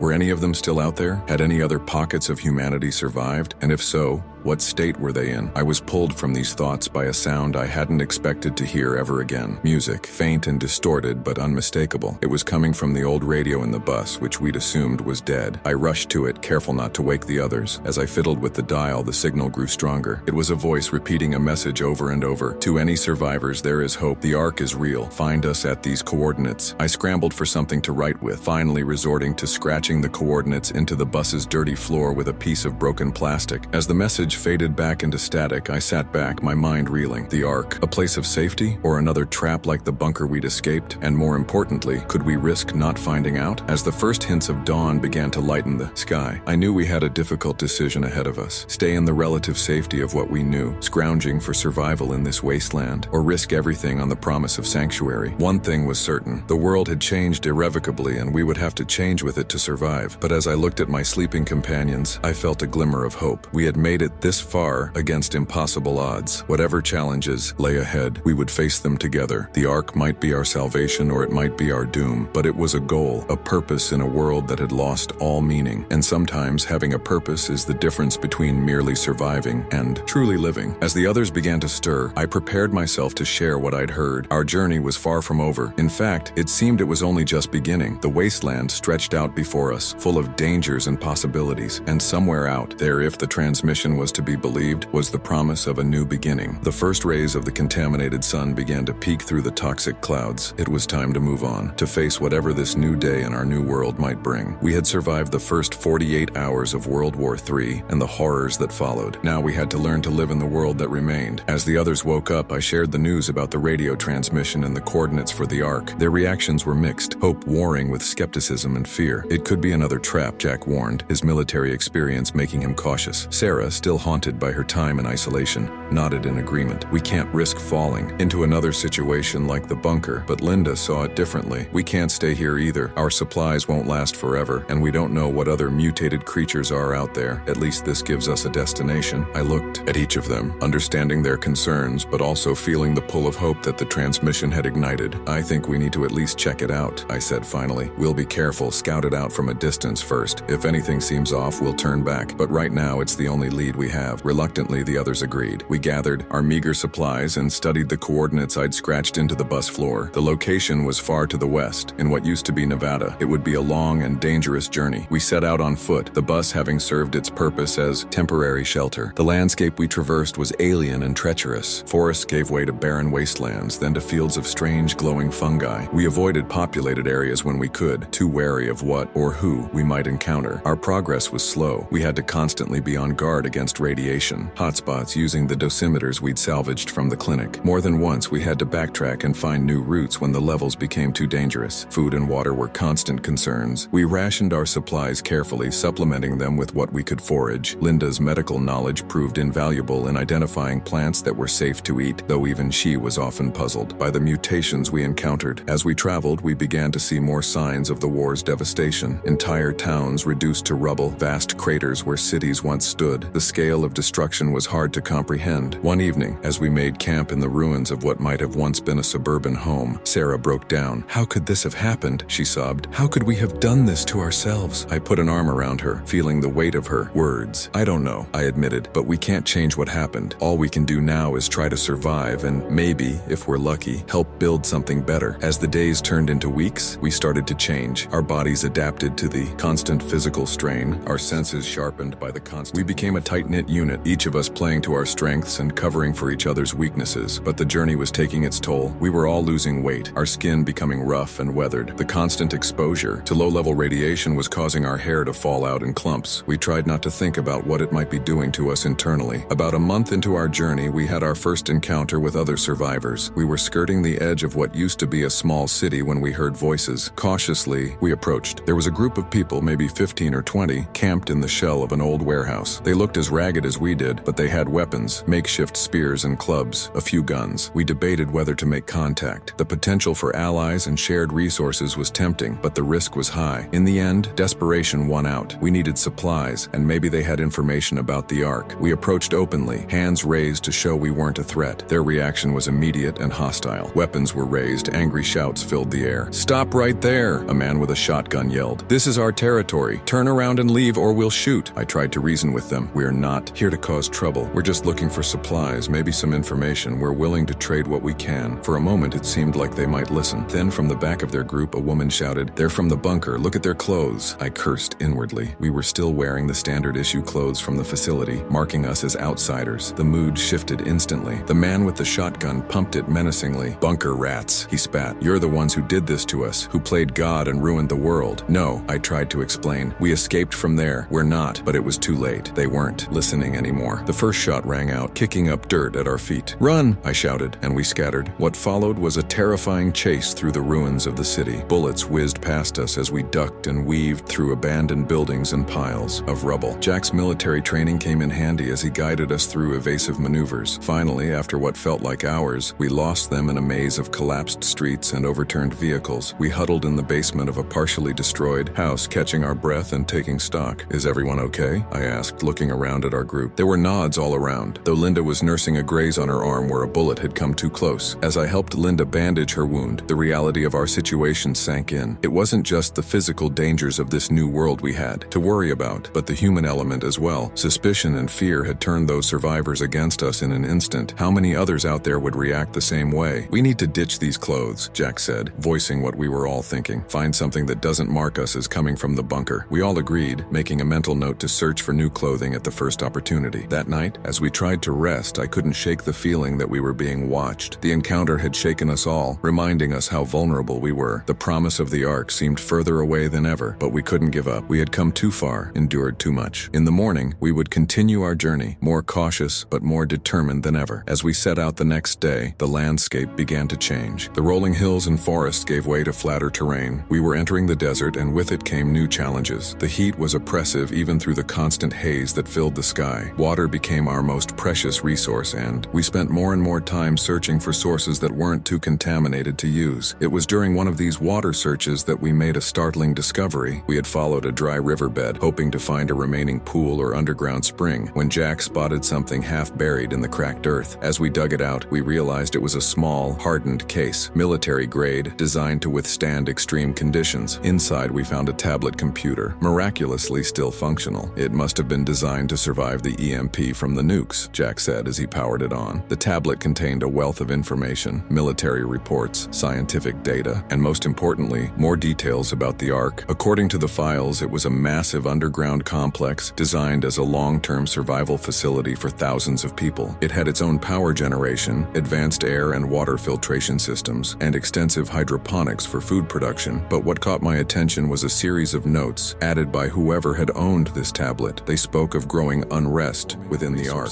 becoming strained. The last entry was particularly chilling. Project Phoenix has spread beyond the original containment. The Ark is no longer safe. To anyone who finds this, stay away. Find another way to survive. The cure is worse than the disease. We all sat in stunned silence as we absorbed this information. The Ark, our beacon of hope, was potentially as dangerous as the bunker we had fled. What do we do now? Sarah asked, her voice small and scared. I looked at each of my companions, seeing the fear and uncertainty in their eyes. We had come so far, endured so much, all for the promise of safety that the Ark represented. Could we really turn back now? We keep going, I said finally, but we go in with our eyes open. We know the risks now. We'll approach carefully, gather more information if we can. If things look bad, we don't commit. We find another way. The others nodded, a mix of relief and renewed determination on their faces. We had a new mission now, not just to reach the Ark, but to uncover the truth about what was happening there. As we continued our journey, now armed with the knowledge from the tablet, we began to notice subtle changes in our environment. The mutations in the plants and animals we encountered seemed more pronounced, more bizarre. Was this evidence of Project Phoenix spreading, as the tablet had warned? We also started to see more signs of human activity, crude markers painted on rocks and trees, always pointing west. Other travelers on this path to the Ark, or something else? Our nerves were constantly on edge. Every unfamiliar sound, every shadow could be a threat. We took turns keeping watch at night, but none of us slept soundly anymore. Then, about a week after finding the tablet, we crested a hill and saw something that made us all stop in our tracks. In the valley below, partially hidden by the hazy air, was a massive structure. Sleek and metallic, it rose from the desert floor like an alien monolith. Is that it? Linda breathed. Is that the Ark? I nodded slowly, a mix of awe and apprehension filling me. I think so. We had reached our destination, but as we stood there looking down at the gleaming facility that promised salvation, I couldn't shake the feeling that we were on the precipice of something momentous. Whatever awaited us in the Ark would change our lives forever, for better or for worse. The real test of our survival, of our humanity, was about to begin, and as I looked at my companions, these people who had become my family through our shared ordeal, I knew that whatever challenges lay ahead, we would face them together. The Ark loomed before us, a symbol of hope and potential danger. Our journey across the wasteland was ending, but a new chapter in our struggle for survival was just beginning. The world had ended, been reborn in fire and radiation, and now threatened to change beyond recognition. But we had survived, adapted, and grown stronger. Whatever the Ark held in store for us, we were ready to face it. As we began our descent into the valley, towards the facility that might be our salvation or our doom, I couldn't help but think about how far we'd come. From the chaos of those first 48 hours after the bombs fell, through the horrors of the bunker and our treacherous journey across the wasteland we had endured. Now standing on the threshold of the Ark, I realized that our true test was just beginning. As we approached the Ark, the sheer scale of the structure became apparent. It dwarfed anything we'd seen since the world ended, a gleaming beacon of technology amidst the wasteland. But with every step closer, our apprehension grew. The warnings from the tablet weighed heavily on our minds. We decided to scout the perimeter before attempting to make contact. Jack took point, his military training proving invaluable once again. We moved carefully, using the scattered rocks and withered vegetation for cover. The exterior of the Ark seemed pristine, untouched by the devastation that surrounded it. High walls surrounded the main structure with what looked like sophisticated security systems in place. It was clear that getting in uninvited would be nearly impossible. As we circled the facility, we began to notice signs of life. Figures moving on the walls, the occasional hum of machinery. This place was definitely active, but whether that was a good thing or not remained to be seen. We were about halfway around the perimeter when Sarah spotted something. Look, she whispered, pointing to a section of the wall. There, barely visible, was a small group of people. They seemed to be trying to scale the wall from the inside. We watched in tense silence as the group made their way over the top and began to descend the outer side of the wall. They were escaping. We need to talk to them, I said. They might have the information we need. We waited until the group had made it to the ground and started moving away from the Ark. As we got closer, we could see that they were in rough shape. Their clothes were tattered, and they moved with the weariness of people pushed to their limits. Hello, I called out softly, not wanting to startle people. Them. We're not here to hurt you. We just want to talk. The group whirled around, fear evident on their faces. One of them, a tall man with a jagged scar across his cheek, stepped forward. Who are you? How did you find this place? We explained our journey, the radio transmission that had led us here, and the tablet we'd found. As we talked, the tension in the group seemed to ease slightly. The man with the scar introduced himself as Eli. You're lucky you didn't go in. There, he said, gesturing back towards the Ark. It's not what it seems. Eli and his group shared their story. The Ark had indeed started as a sanctuary, a place of hope in the post-apocalyptic world, but things had gone terribly wrong. The leadership had become obsessed with Project Phoenix, seeing it as the only way to ensure long-term survival in the irradiated world. They're experimenting on people, a woman in the group said, her voice shaking, trying to force our bodies to adapt to the radiation, but it's not working. It's creating monsters. The story was chillingly familiar, echoing what we'd seen in the bunker we'd escaped from. It seemed that Project Phoenix had spread further than we'd realized. We have to warn others, Jack said. Stop them from coming here. Eli nodded grimly. That's what we were planning to do. There are other groups of survivors out there. We need to reach them, tell them the truth about this place. As we talked, a plan began to form. We would join forces with Eli's group, pooling our knowledge and resources. Together, we stood a better chance of surviving and spreading the word about the dangers of the Ark and Project Phoenix. But just as we were finalizing our plans, a piercing alarm split the air. Spotlights flared to life on the walls of the Ark, sweeping the surrounding area. They've discovered we're missing, Eli said, panic edging into his voice. We need to move now. We ran, our exhaustion forgotten in the face of this new threat. Behind us, we could hear the sounds of pursuit vehicles roaring to life. As we fled into the wasteland, I couldn't help but think about the cruel irony of our situation. We had traveled so far, faced so many dangers, all in the hope of finding sanctuary. Instead, we had found another nightmare, perhaps even worse than the one we'd left behind. But as I looked at the determined faces of my companions, both old and new, I felt a glimmer of hope. We had survived everything the post-apocalyptic world had thrown at us so far. We had adapted, grown stronger, and now we had a new purpose. We ran through the night using every trick we'd learned in our journey across the wasteland to evade our pursuers. By dawn, the sounds of pursuit had faded, but we didn't dare stop moving. As the sun rose, casting an eerie glow through the polluted sky, we found ourselves in a landscape of twisted metal and crumbling concrete, the ruins of a city, long abandoned and half buried by the desert sands. We can rest here for a bit, Eli said, leading us into the shelter of a partially collapsed building. They won't be able to use their vehicles in this terrain. As we caught our breath and tended to our various scrapes and bruises, I couldn't help but marvel at how quickly our situation had changed. Just yesterday, we had been approaching the Ark with hope, despite our reservations. Now we were fugitives, running from the very place we'd sought as a sanctuary. What's our next move? Sarah asked, voicing the question on everyone's mind. Eli pulled out a worn map, spreading it on a chunk of fallen concrete. There are settlements here, here, and here, he said, pointing to various locations. We need to warn them about the Ark, about Project Phoenix, but we also need to find a safe place to regroup, to plan our next steps. As we discussed our options, I noticed Jack examining some of the debris around us with increasing interest. Zeph, he called out, come look at this. I made my way over to where he was crouched next to what looked like the remains of an old military vehicle. As I got closer, I could see what had caught his attention. The vehicle was battered and half buried, but its cargo area was intact. And inside, is that what I think it is? I asked, hardly daring to believe our luck. Jack nodded, a grim smile on his face. Military-grade radio equipment. If we can get it working, we might be able to broadcast a warning to a much wider area. The discovery energized our group. With renewed purpose, we set about salvaging what we could from the vehicle. The radio equipment was heavy and cumbersome, but the potential payoff was worth the effort. As we worked, Eli shared more about what he had learned during his time in the Ark. Just content with experimenting on their own population. They had plans to expand, to bring more survivors under their control.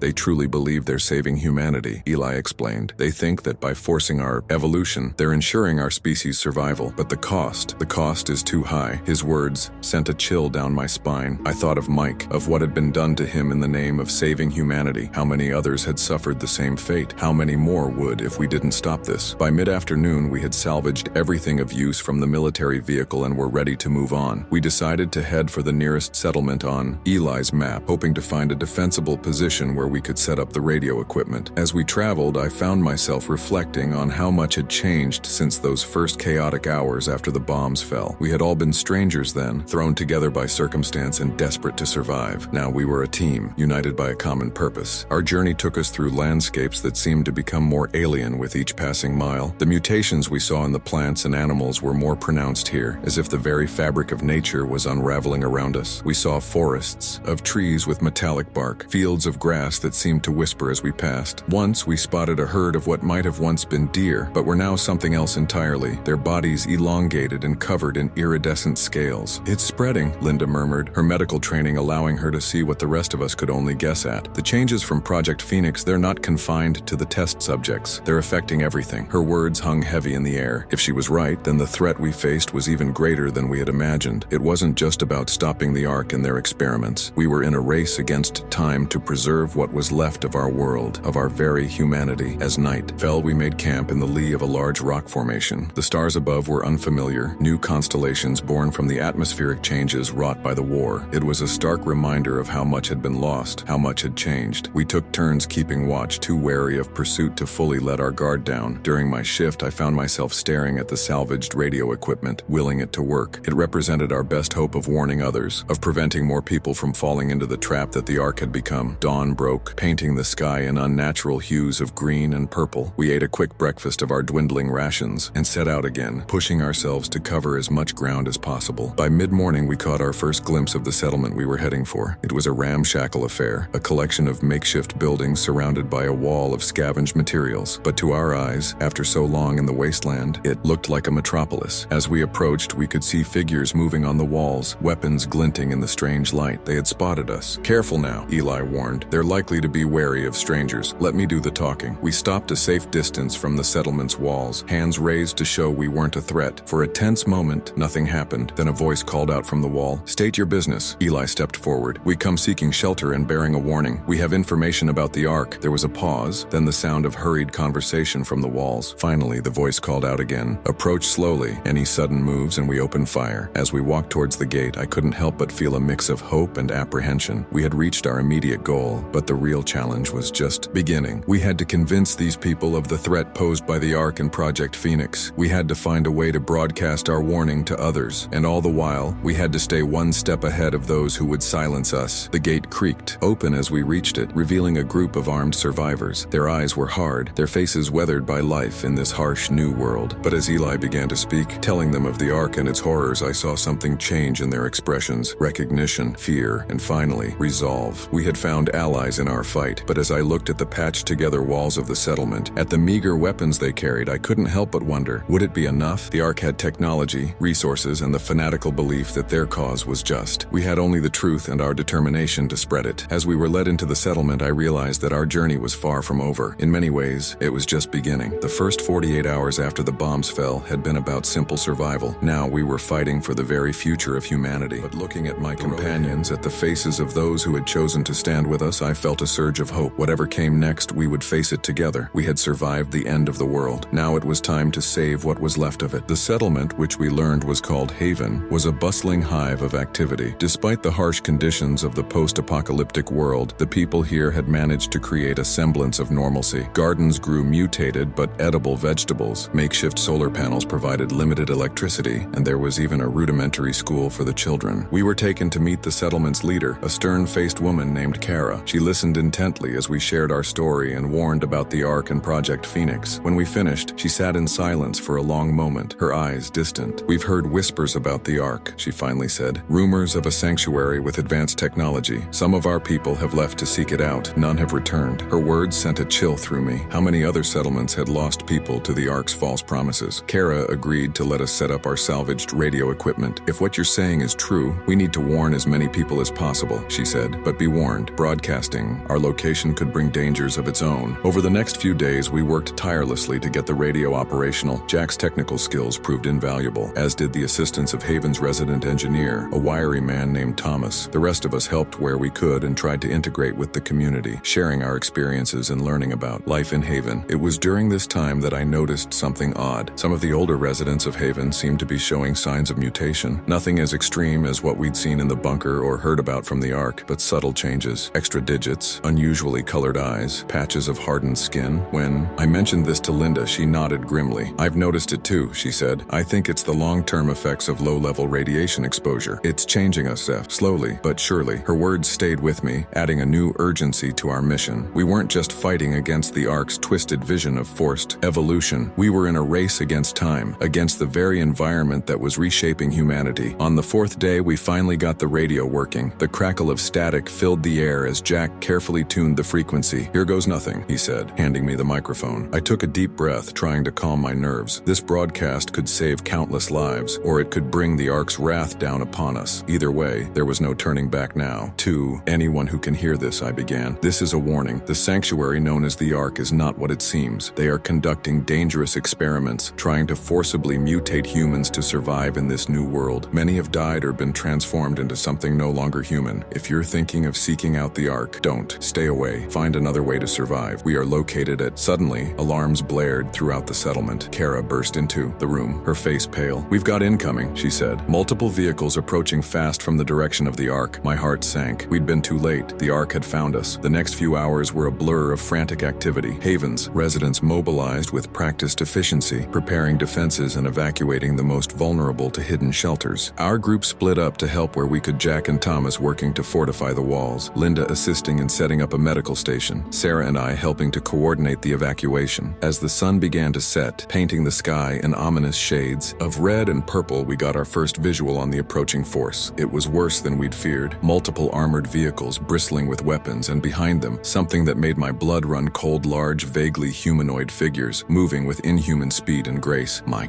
God," Eli whispered beside me. "They've weaponized the mutants." The battle that followed was unlike anything I'd experienced before. Haven's defenders fought bravely, using every trick and trap they'd prepared, but the Ark's forces were relentless. Their weapons were more advanced, and the mutant soldiers seemed almost impervious to pain. We were being overwhelmed. As I helped drag wounded defenders to Linda's medical station, I could see the fear and desperation in everyone's eyes. We were going to lose. Then, just as all seemed lost, something unexpected happened. A group of figures emerged from the wasteland behind the Ark's forces. At first, I thought it was reinforcements for the attackers, but then I saw them engage the mutant soldiers, fighting with a ferocity that matched the engineered creatures. It was the people we'd seen escaping from. They'd come back to help us. The tide of battle turned. Caught between Haven's defenses and the surprise attack from behind, the Ark's forces faltered. As dawn broke, the remaining attackers retreated, leaving behind a scene of devastation. The victory had come at a heavy cost. Many of Haven's residents lay dead or wounded. Parts of the settlement were in ruins, and the mutant corpses left behind were a chilling reminder of the threat we still faced. As we tended to the wounded and began to rebuild, I couldn't shake a sense of guilt. Our warning had brought this destruction upon these people, but Kara, her arm in a makeshift sling, assured me otherwise. "You showed us the truth," she said firmly. "We needed to know what we're up against, and now, thanks to you, we do." In the days that followed, we worked to fortify Haven and establish contact with other settlements. Our radio broadcast had been heard, and responses were coming in from other survivors. Some offered support, others sought more information. A network was forming, a united front against the Ark and its twisted vision of humanity's future. But even as we celebrated this small victory, we knew the war was far from over. The Ark was still out there, still pursuing its agenda of forced evolution, and the mutations we'd seen in Haven's residents reminded us that time was not on our side. As I stood on Haven's walls one evening, looking out at the wasteland, I reflected on how far we'd come since those first chaotic hours after the bombs fell. We'd survived the initial devastation, escaped the horrors of the bunker, crossed a continent of dangers, and now found ourselves at the forefront of a resistance movement. The world had ended, been reborn in fire and radiation, and was now threatening to change beyond recognition. But we were still here, still fighting. And as I looked at my companions, at the brave residents of Haven, I knew that whatever challenges lay ahead, we would face them together. The story of our survival was far from over. In many ways, it was just beginning. The Ark and Project Phoenix were still out there, a looming threat on the horizon. The very environment around us was reshaping humanity, for better or worse. And somewhere out in the wasteland, other survivors were fighting their own battles, unaware of the larger forces at play. Our task now was clear: to spread the truth, to unite the scattered remnants of humanity, and to find a way to survive in this new world without losing our humanity in the process. It would be a long, difficult journey, fraught with dangers we couldn't even imagine yet. But as I watched the mutated sun set on another day in this strange new world, I felt a spark of hope. We had survived the unthinkable, we had adapted, grown stronger, and now we had a purpose beyond mere survival. The world as we knew it had ended, but our story, the story of humanity's struggle to survive and redefine itself in the face of unimaginable change, was just beginning. Whatever the future held, we would face it head-on together. As night fell and the strange new stars came out, I made my way back into Haven. There was work to be done, plans to be made. Our fight for survival, for the very future of humanity, continued. And I, for one, was was ready for whatever challenges tomorrow might bring. The weeks following the attack on Haven were a whirlwind of activity. We fortified our defenses, expanded our radio network, and began to piece together a clearer picture of the world we now inhabited. Reports came in from other settlements, each with their own tales of survival and struggle. It became clear that the Ark wasn't the only threat out there, but it was certainly the most organized and dangerous. Our little group had become something of a leadership council in Haven. Jack's military experience proved invaluable in organizing our defenses. Linda's medical knowledge was crucial in dealing with the various ailments and mutations that plagued the survivors. Sarah, with her knack for organization, became our de facto communications expert, coordinating with other settlements via our radio network. As for me, I found myself in the role of strategist and planner. My search and rescue background gave me a unique perspective on the challenges we faced. I spent long hours poring over maps, analyzing reports from our scouts, and trying to anticipate the Ark's next move. One morning, as I was reviewing the latest intel with Kara, we received an unexpected transmission. It was garbled and faint, but the message was clear enough to send a chill down my spine. "This is Dr. Ellis from Outpost Sigma. Project Phoenix has evolved beyond our control. The subjects are escaping containment. We need immediate evac. To anyone who can hear this, stay away from." The transmission cut off abruptly, leaving us in stunned silence. Outpost Sigma, Kara mused. "That's not far from here, a day's journey, maybe two." If Project Phoenix subjects are loose out there, it could be a disaster. We need to investigate, but carefully. We assembled a small team.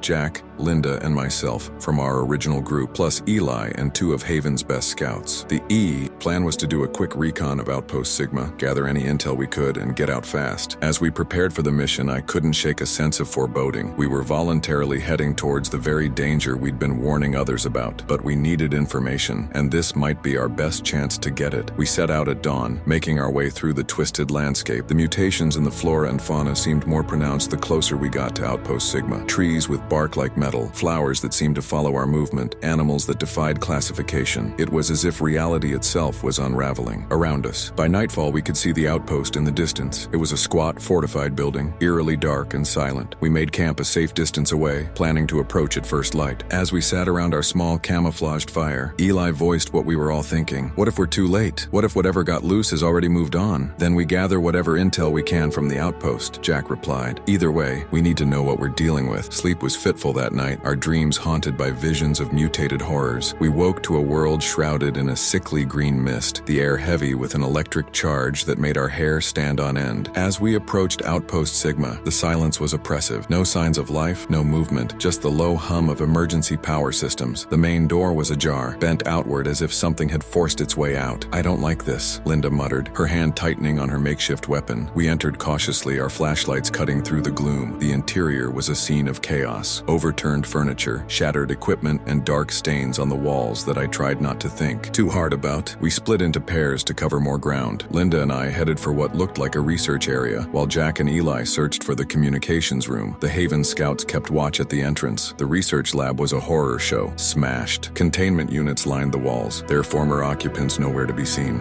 Scattered notes and computer terminals hinted at the experiments that had taken place here. As Linda examined the medical equipment, I booted up one of the still-functioning computers. What I found made my blood run cold. Project Phoenix hadn't just been about adapting humans to survive in the irradiated world. They had been combining human DNA with that of creatures that had shown remarkable adaptation to the new environment. The result was something no longer human, but terrifyingly intelligent and adaptable. "Linda," I called, my voice shaky. "You need to see this." As she read over my shoulder, her face paled. "This is worse than we thought. These hybrids, if they get into the general population." A scream from elsewhere in the facility cut her off. We raced towards the sound, meeting Jack and Eli in the hallway. The scream had come from one of our scouts. We found him in what had once been a storage room, backed into a corner, and in front of him, advancing slowly, was something out of a nightmare. It might have been human once, but now it was something else entirely. Its limbs were elongated, ending in wicked claws. Its skin was a patchwork of scales, fur, and something that looked disturbingly like plant matter. But its eyes, that's what struck me the most. They were unmistakably human, filled with intelligence and something else. Hunger. "Don't move," Jack whispered. The creature's head snapped towards us, nostrils flaring. Then with incredible speed, it lunged. What followed was a desperate fight for survival. The creature was incredibly strong and fast,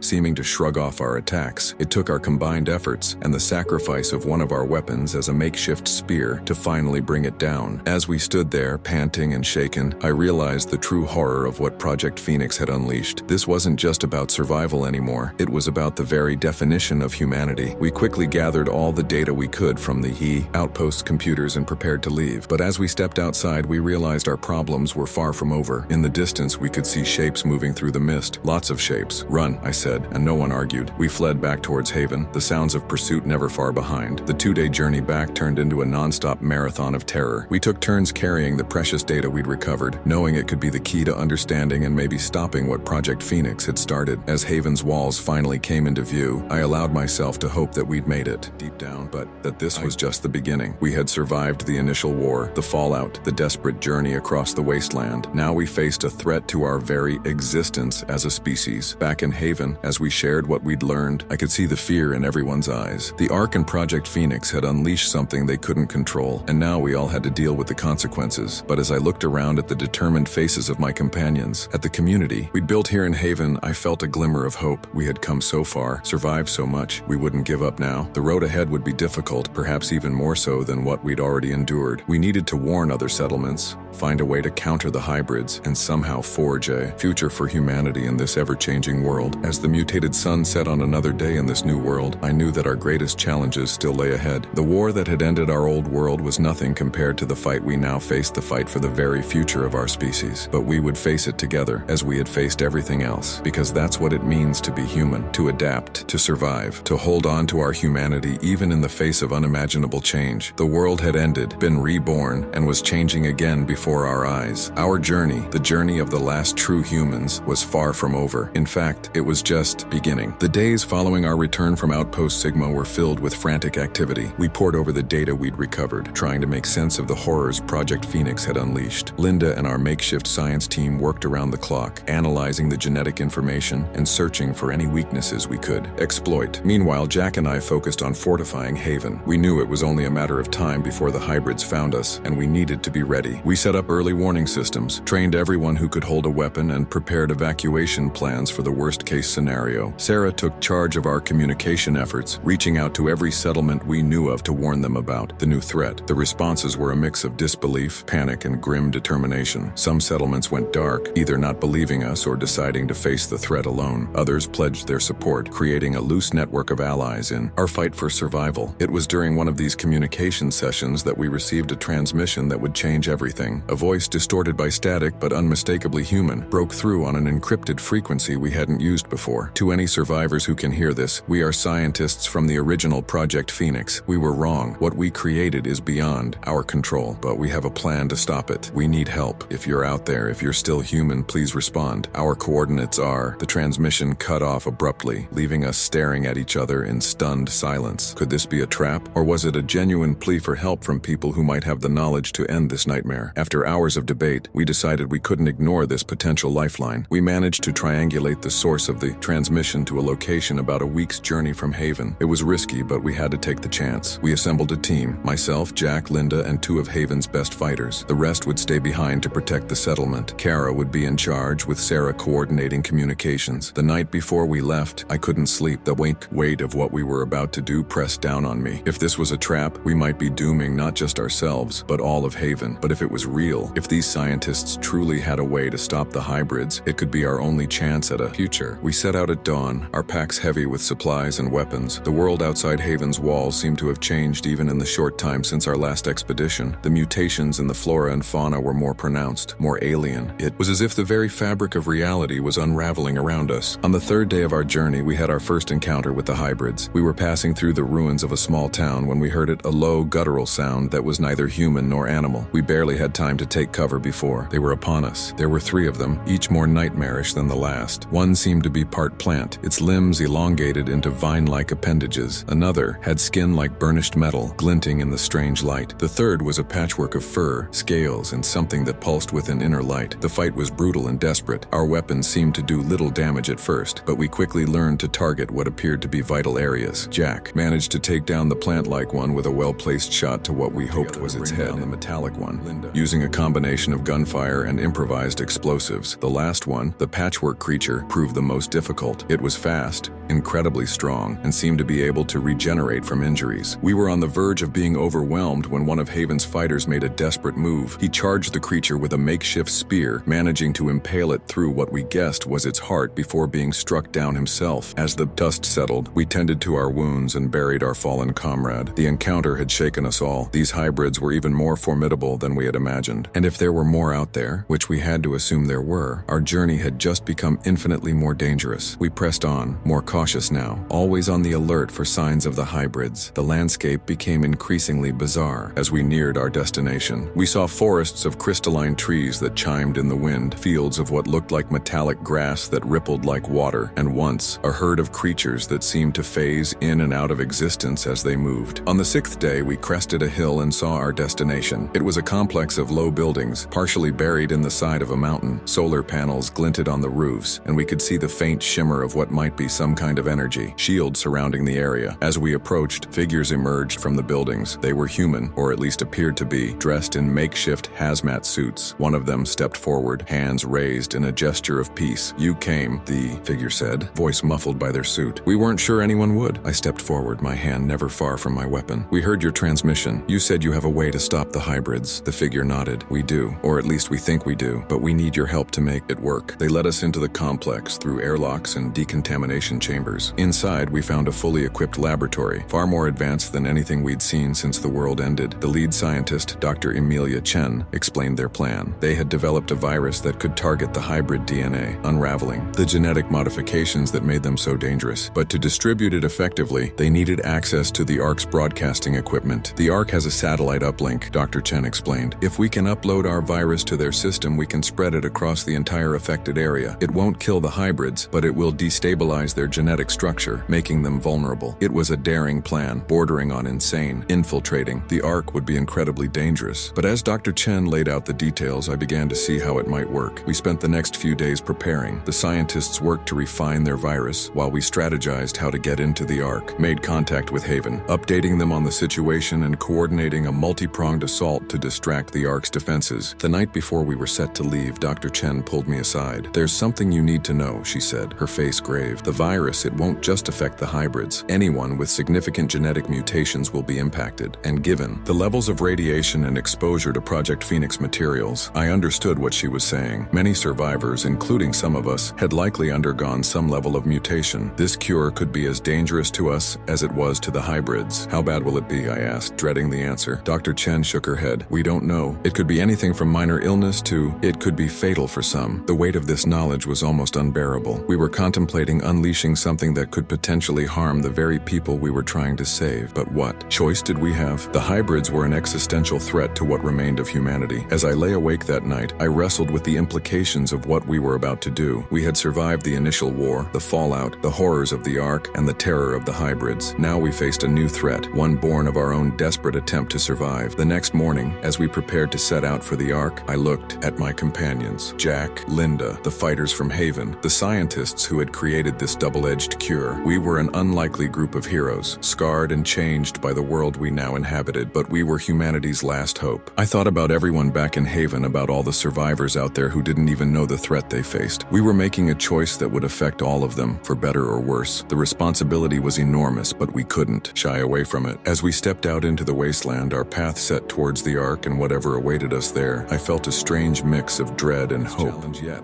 With the fate of what remained of humanity hanging in the balance, the world had ended, been reborn in fire and radiation, and now stood on the brink of another transformation. Our journey, which had begun in the chaos of those first hours after the bombs fell, had led us to this moment. Whatever the outcome, we would face it together, holding on to our humanity in a world that seemed determined to strip it away. The path ahead was uncertain, fraught with dangers we could only imagine, but we had come too far, survived too much to turn back now. The final chapter of our story was about to unfold, and the future of our species hung in the balance. The journey back to the Ark was fraught with tension. Every step brought us closer to what could be our final confrontation, and the weight of our mission pressed down on all of us. Dr. Chen and her team carried the precious vials of the virus, each one a potential key to humanity's survival or its downfall. We moved cautiously, always on alert for hybrid attacks. The landscape seemed to grow more alien with each passing day, as if the very earth was rejecting what remained of the old world. We saw forests of trees with leaves that glowed in the dark, fields of grass that seemed to whisper as we passed, and once a lake whose water flowed upward in defiance of gravity. On the third day of our journey, we had our first major encounter with the hybrids. It was just before dawn, the sky a sickly green in the east, when our lookout spotted movement on the horizon. At first, we thought it might be a herd of mutated animals, but as they drew closer, we realized with horror that it was a pack of hybrids, at least a dozen strong. They moved with a terrifying coordination, clearly hunting as a group. We barely had time to take cover before they were upon us. The battle that followed was chaos. These hybrids were different from the ones we'd encountered before, more evolved, more dangerous. One of them had the ability to camouflage itself, blending seamlessly with its surroundings. Another seemed to be able to control the local plant life, using vines and roots as weapons. A third exuded some kind of paralytic toxin, nearly incapacitating Jack before Linda managed to drag him to safety. We fought with everything we had, using every trick and weapon at our disposal. Dr. Chen and her team proved surprisingly capable in combat. Their knowledge of hybrid physiology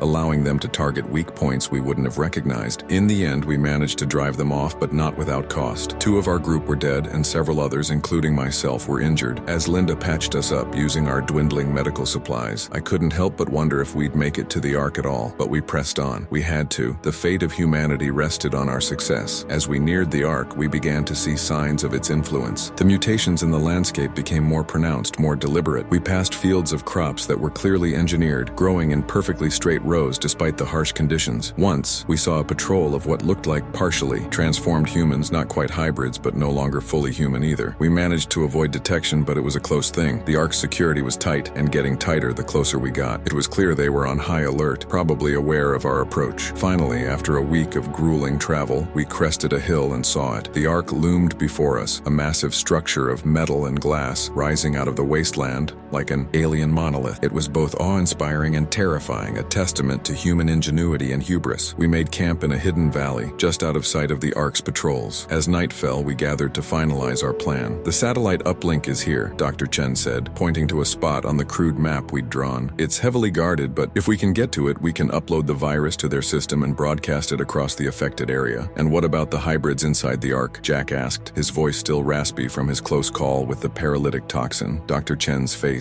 was grim. We have to assume they've created more advanced versions in there. They may be more resistant to the virus. We'll need to release it directly into their air filtration system to ensure maximum exposure. I nodded, the enormity of what we were about to attempt settling over me. All right, we'll split into 2 teams. Jack, you'll lead the team to the satellite uplink. Linda, you're with me. We'll handle the air filtration system. As we went over the final details, I couldn't shake a feeling of dread. We were about to walk into the heart of the organization that had nearly destroyed humanity in its misguided attempt to save it, and we were carrying a virus that could be just as dangerous to us as it was to the hybrids. Just before dawn, we made our move. Some makeshift camouflage, we approached the Ark. The perimeter was heavily guarded, but we'd anticipated that. One of Dr. Chen's team had created a device that could temporarily disrupt their security systems, giving us a small window to slip inside. As we entered the Ark, I was struck by how normal it seemed. Clean corridors, bright lights, the hum of machinery. It was like stepping back in time before the world ended. But the illusion was shattered when we saw our first insider hybrid, a creature that was more machine than living being, its eyes glowing with an unnatural light as it patrolled the hallway. We narrowly avoided detection, ducking into a maintenance shaft just as it turned our way. From there, we split up. Jack's team headed for the upper levels where the satellite uplink was located, while my group made our way deeper into the facility, towards the central air system. The further we went, the more signs we saw of the Ark's true nature. We passed laboratories where unspeakable experiments were being conducted, holding cells filled with half-transformed humans, and once, a massive chamber where rows upon rows of stasis pods held what I could only assume were their successors. Finally, we reached the central air system. As Linda and Dr. Chen worked to introduce the virus, I kept watch. That's when I heard a low rumbling alarm. We'd been detected. "Hurry!" I hissed, readying my weapon. Just as they finished, the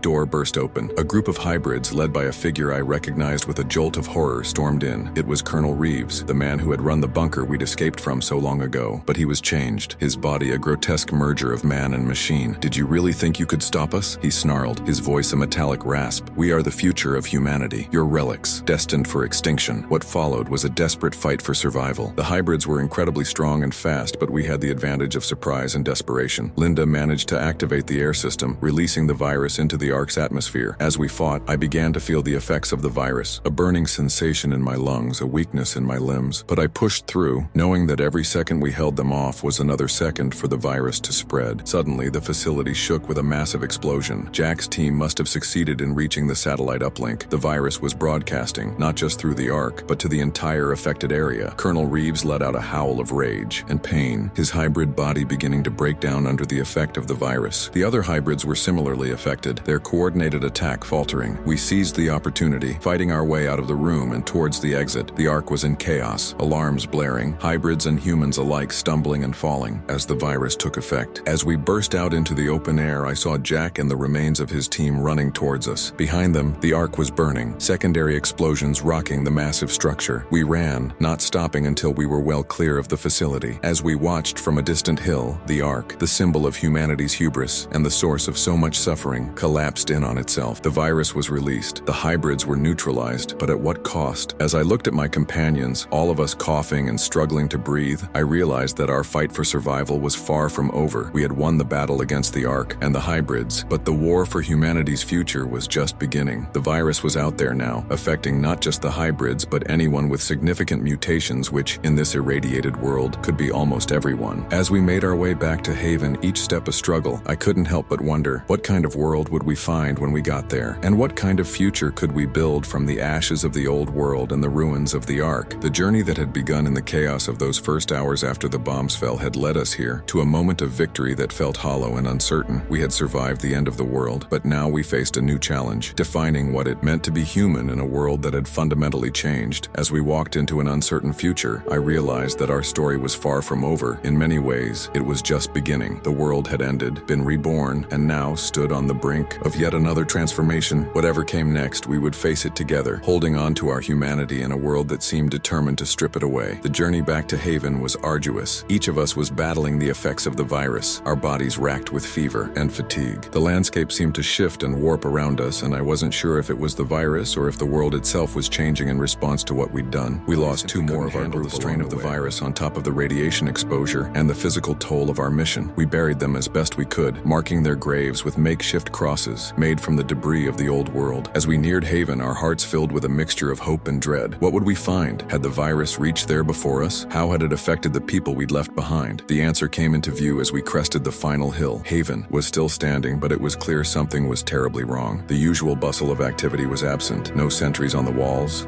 no smoke from cook fires. An eerie silence hung over the settlement. We approached cautiously, weapons at the ready despite our exhaustion. As we entered through the main gate, the full impact of what we'd done hit us. Bodies lay where they had fallen, some partially transformed, others seemingly untouched. The virus had indeed reached Haven, and it had been devastating. "Hello?" I called out, my voice hoarse. "Is anyone here?" For a long moment, there was no response. Then, from one of the buildings, a figure emerged. It was Sarah, her face gaunt and her eyes haunted. "You're back," she said, her voice barely above a whisper. We thought everyone was gone. The next few hours were a blur of heartbreak and grim determination. We learned that the virus had hit Haven hard and fast. Many had succumbed quickly, their bodies unable to handle the genetic restructuring. Others had held on longer, but the toll was severe. Out of the nearly 200 people who had called Haven home, only about 50 remained, and all of them, including Sarah, were showing signs of genetic alteration. Some were minor, changes in eye color, patches of textured skin. Others were more significant, extra digits, enhanced senses, even the ability to photosynthesize. As Linda and Dr. Chen worked to assess the survivors and stabilize those who were still critical, Jack and I took stock of our situation. Our supplies were dangerously low, our defenses were compromised, and we had no idea what was happening in the world beyond Haven. "We need to reach out to the other settlements," Jack said, his voice weak but determined. "Find out if anyone else survived, if they're dealing with the same problems." I nodded, knowing he was right, but dreading what we might learn. We made our way to the communications center, praying that the equipment was still functional. To our relief, the radio crackled to life. We sent out a general call, hoping against hope that someone would respond. For hours, we heard nothing but static. Then, just as we were about to give up, a voice came through. "This is Outpost Delta. We hear you, Haven. We're still here." Over the next few days, we made contact with a handful of other settlements. The story was similar everywhere. Massive casualties, survivors dealing with genetic changes, confusion and fear about what the future held. But there was hope, too. In some places, the changes brought on by the virus seemed to be stabilizing. People were adapting, finding new strengths in their altered forms, and there were reports of the hybrids, those that had survived, becoming less aggressive, more human. human. As we worked to rebuild Haven and establish a network with the other surviving settlements, I found myself grappling with the enormity of what we'd done. We had set out to save humanity, but in doing so, we had fundamentally changed what it meant to be human. One evening, about a week after our return, I stood on the walls of Haven looking out at the twisted landscape. The mutations in the flora and fauna seemed less alien now, more a part of the new world we inhabited, or maybe I was just getting used to it. Sarah joined me, her newly developed photosensitive skin glowing faintly in the twilight. "What do you think happens now?" she asked. I shook my head, unsure how to answer. "I don't know. We've changed everything. The world, ourselves. Nothing will ever be the same." She was quiet for a moment, then said, "Maybe that's not such a bad thing. The old world, it led us to destroy ourselves. Maybe this new world, these new forms we're taking, maybe it's a chance to do better." Her words stayed with me as we continued our efforts to rebuild and reconnect. Over the following weeks, we established regular communication with the other settlements. We shared information, resources, and most importantly, hope. We learned that the virus had indeed affected most of the survivors in the irradiated zones, but the effects varied widely. Some, like many in Haven, had developed traits that seemed almost designed to help them thrive in the new environment. Others struggled with more difficult changes, and we did our best to provide support and medical care where we could. The hybrids, those that survived, were undergoing their own transformation. The virus had destabilized them, leaving them in a state somewhere between their former selves and the creatures they had become. Many were confused, struggling to reconcile their hybrid memories with their more human consciousness. It was Linda who proposed the idea that would shape our path forward. "We need to bring everyone together," she said during one of our planning sessions. "Pool our resources, our knowledge. If we're going to survive in this new world, we need to understand what we've become." And so, we began planning for a grand gathering. We sent out invitations to all the settlements we were in contact with, including those with hybrid populations. It was a risk, bringing so many different factions together, but we all recognized the necessity. As the day of the gathering approached, Haven was a hive of activity. We expanded our walls, set up temporary shelters, and prepared as best we could to host representatives from across the changed world. The gathering itself was unlike anything I could have imagined in the old world. Humans with a dizzying array of mutations mingled with former hybrids. Scientists who had worked on Project Phoenix sat in discussion circles with those who had been their test subjects. It was chaotic, tense at times, but also filled with an energy of possibility. We shared stories, compared notes on our various mutations, and began to piece together a picture of our new reality. Some of the changes were proving beneficial: enhanced resistance to radiation, ability to process previously inedible plants, even limited shape-shifting abilities in some cases. Others were more challenging, requiring medical intervention or special accommodations. But the most profound change was in our perspective. As I looked around at the gathered representatives, I realized that the lines between human and hybrid, between us and them, had blurred beyond recognition. We were all in this together now, all part of this strange new branch of evolution. On the final day of the gathering, we came together to discuss our path forward. The old nations, the old divisions, none of that mattered anymore. We were, in essence, a new species forging a new civilization from the ashes of the old. We established a council with representatives from each settlement and faction. We made plans for further scientific research into our changing biology, for expeditions to explore the altered landscape, for new methods of agriculture suited to our transformed world. As the representatives prepared to return to their homes, there was a sense of cautious optimism in the air. We had survived the war, the fallout, the horrors of the Ark, and now the virus that had both saved and changed us. Whatever came next, we would face it together. That night, as I stood on the walls of Haven once more, I reflected on the journey that had brought us here. From those first chaotic hours after the bombs fell, through all the challenges and horrors we'd faced, to this moment of new beginning. The world had ended. It had been reborn in fire and radiation, and now it had been transformed once again, along with every surviving member of our species. Our story, the story of humanity, had taken a turn none of us could have predicted. As I looked out at the strangely beautiful mutation of the landscape, mirroring the changes in ourselves, I realized that our journey was far from over. In many ways, it was just beginning. We were the pioneers of a new age, the first explorers of our own transformed potential. The future was uncertain, filled with challenges we could only begin to imagine, but we would face it together. This new humanity, holding on to our core values even as we adapted to our new forms and our new world. The sun set on another day in this changed world, and I turned to rejoin my fellow survivors, my fellow pioneers. Whatever tomorrow might bring, we were ready to face it, to learn, to grow, and to forge a future that honored both what we had been and what we had become. In the months that followed the grand gathering, we began to see the true scope of the changes our world had undergone. The council we had established proved to be an essential lifeline, connecting our scattered communities and helping us navigate the challenges of our new existence. One of our first major initiatives was a series of expeditions to explore the transformed landscape. I've volunteered to lead one of these teams, my old search and rescue skills finding new purpose in this changed world. Our group consisted of 6 individuals, each bringing unique skills and mutations to the team. Sarah, with her photosensitive skin, could detect radiation levels with uncanny accuracy. Jack, whose hearing had been enhanced to an extraordinary degree, served as our early warning system against potential threats. Linda's accelerated healing ability made her an ideal medic for our dangerous mission. We set out to explore what had once been the American Southwest, crystalline formations and bioluminescent forests. Our goal was to map the changes, identify potential resources, and assess any remaining threats from rogue hybrids or leftover military technology. The journey was perilous from the start. On our 3rd day out, we encountered a field of what appeared to be ordinary flowers, but as we approached, the plants suddenly uprooted themselves, revealing tooth-lined maws where their stems should have been. We barely escaped, with Jack's enhanced hearing giving us just enough warning to avoid being devoured. This encounter set the tone for our expedition. The world had become a place of wonder and terror in equal measure. We saw canyons that sang in harmonic tones, forests where the trees communicated through pulsing bioluminescence, and once a lake whose water flowed upward in defiance of gravity. But it wasn't all natural phenomena. We also found remnants of the old world, twisted and transformed by radiation and time. Abandoned cities had become strange hybrid ecosystems, with mutated plants and animals making homes in the ruins of skyscrapers. In one such city, we discovered a community of survivors who had adapted in ways we hadn't seen before, developing a symbiotic relationship with the local flora. Our most significant discovery came about 2 months into our journey. We were traversing a particularly desolate stretch of wasteland when Sarah's radiation sense went haywire. Following her lead, we found ourselves standing before a massive crater, easily several miles wide. At the center of this crater was a structure unlike anything we'd seen before. It was clearly artificial, but it seemed to be growing, integrating with the surrounding landscape in a way that blurred the line between technology and biology. As we cautiously approached, we began to pick up strange energy readings. Whatever this thing was, it was active, and it seemed to be calling to us. That's the only way I can describe the pull we all felt towards it. We made camp at the edge of the crater, debating our next move. That night, as we slept, something extraordinary happened. We all shared the same dream,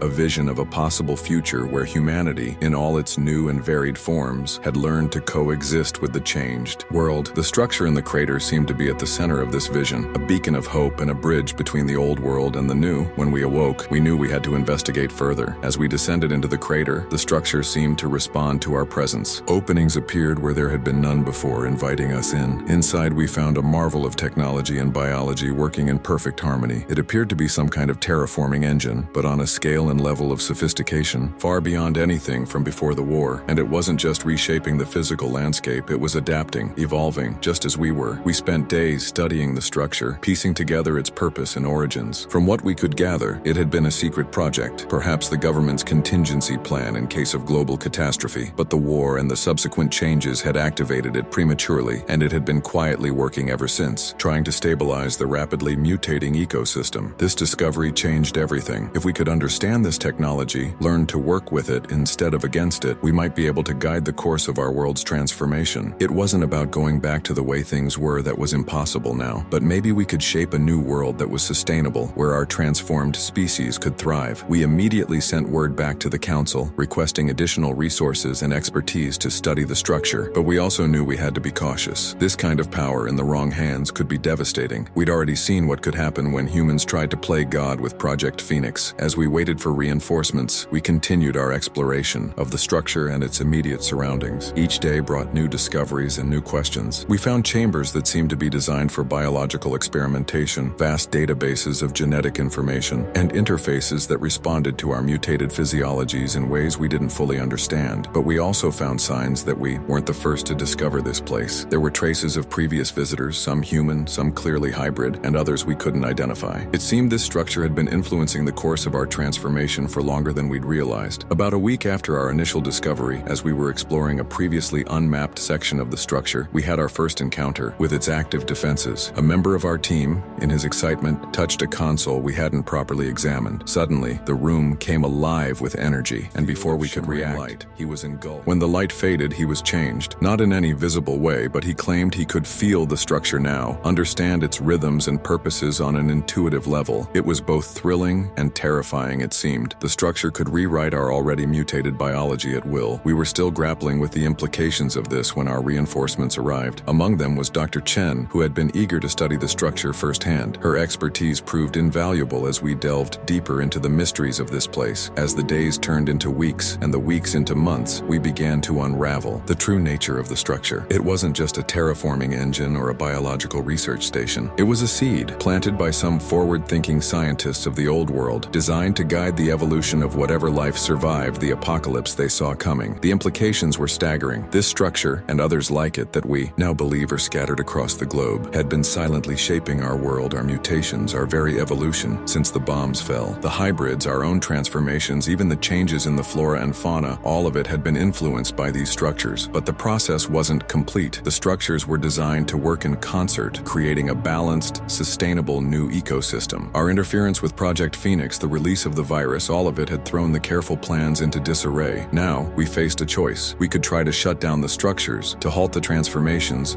and try to cling to what remained of our old humanity. Or we could work with them, become active participants in our own evolution and the reshaping of our world. It was the most monumental decision our species had ever faced, and the weight of it pressed down on all of us. The council debated for days, hearing arguments from all sides. In the end, the decision was almost unanimous. We would move forward, embracing our new forms and the new world we were helping to create. The next few years were a time of incredible change and growth. We established research bases around each of the structures we could find, learning to work with their technology and understand their grand design. Our mutations continued, but now they were guided, purposeful, helping us adapt to the specific challenges of our new environment. We faced setbacks, of course. There were those who resisted the changes, who saw our work as an abomination. We had to contend with rogue groups of hybrids who sought to use the structures for their own ends. And there were unforeseen consequences to our meddling, new challenges that arose as the world shifted around us. But through it all, we persevered. The skills that had helped us survive the initial catastrophe, the resilience we developed in the face of constant change, all of it served us well in this new chapter of our existence. As I stand here now, looking out over a world that would be unrecognizable to our pre-war selves, I can't help but marvel at how far we've come.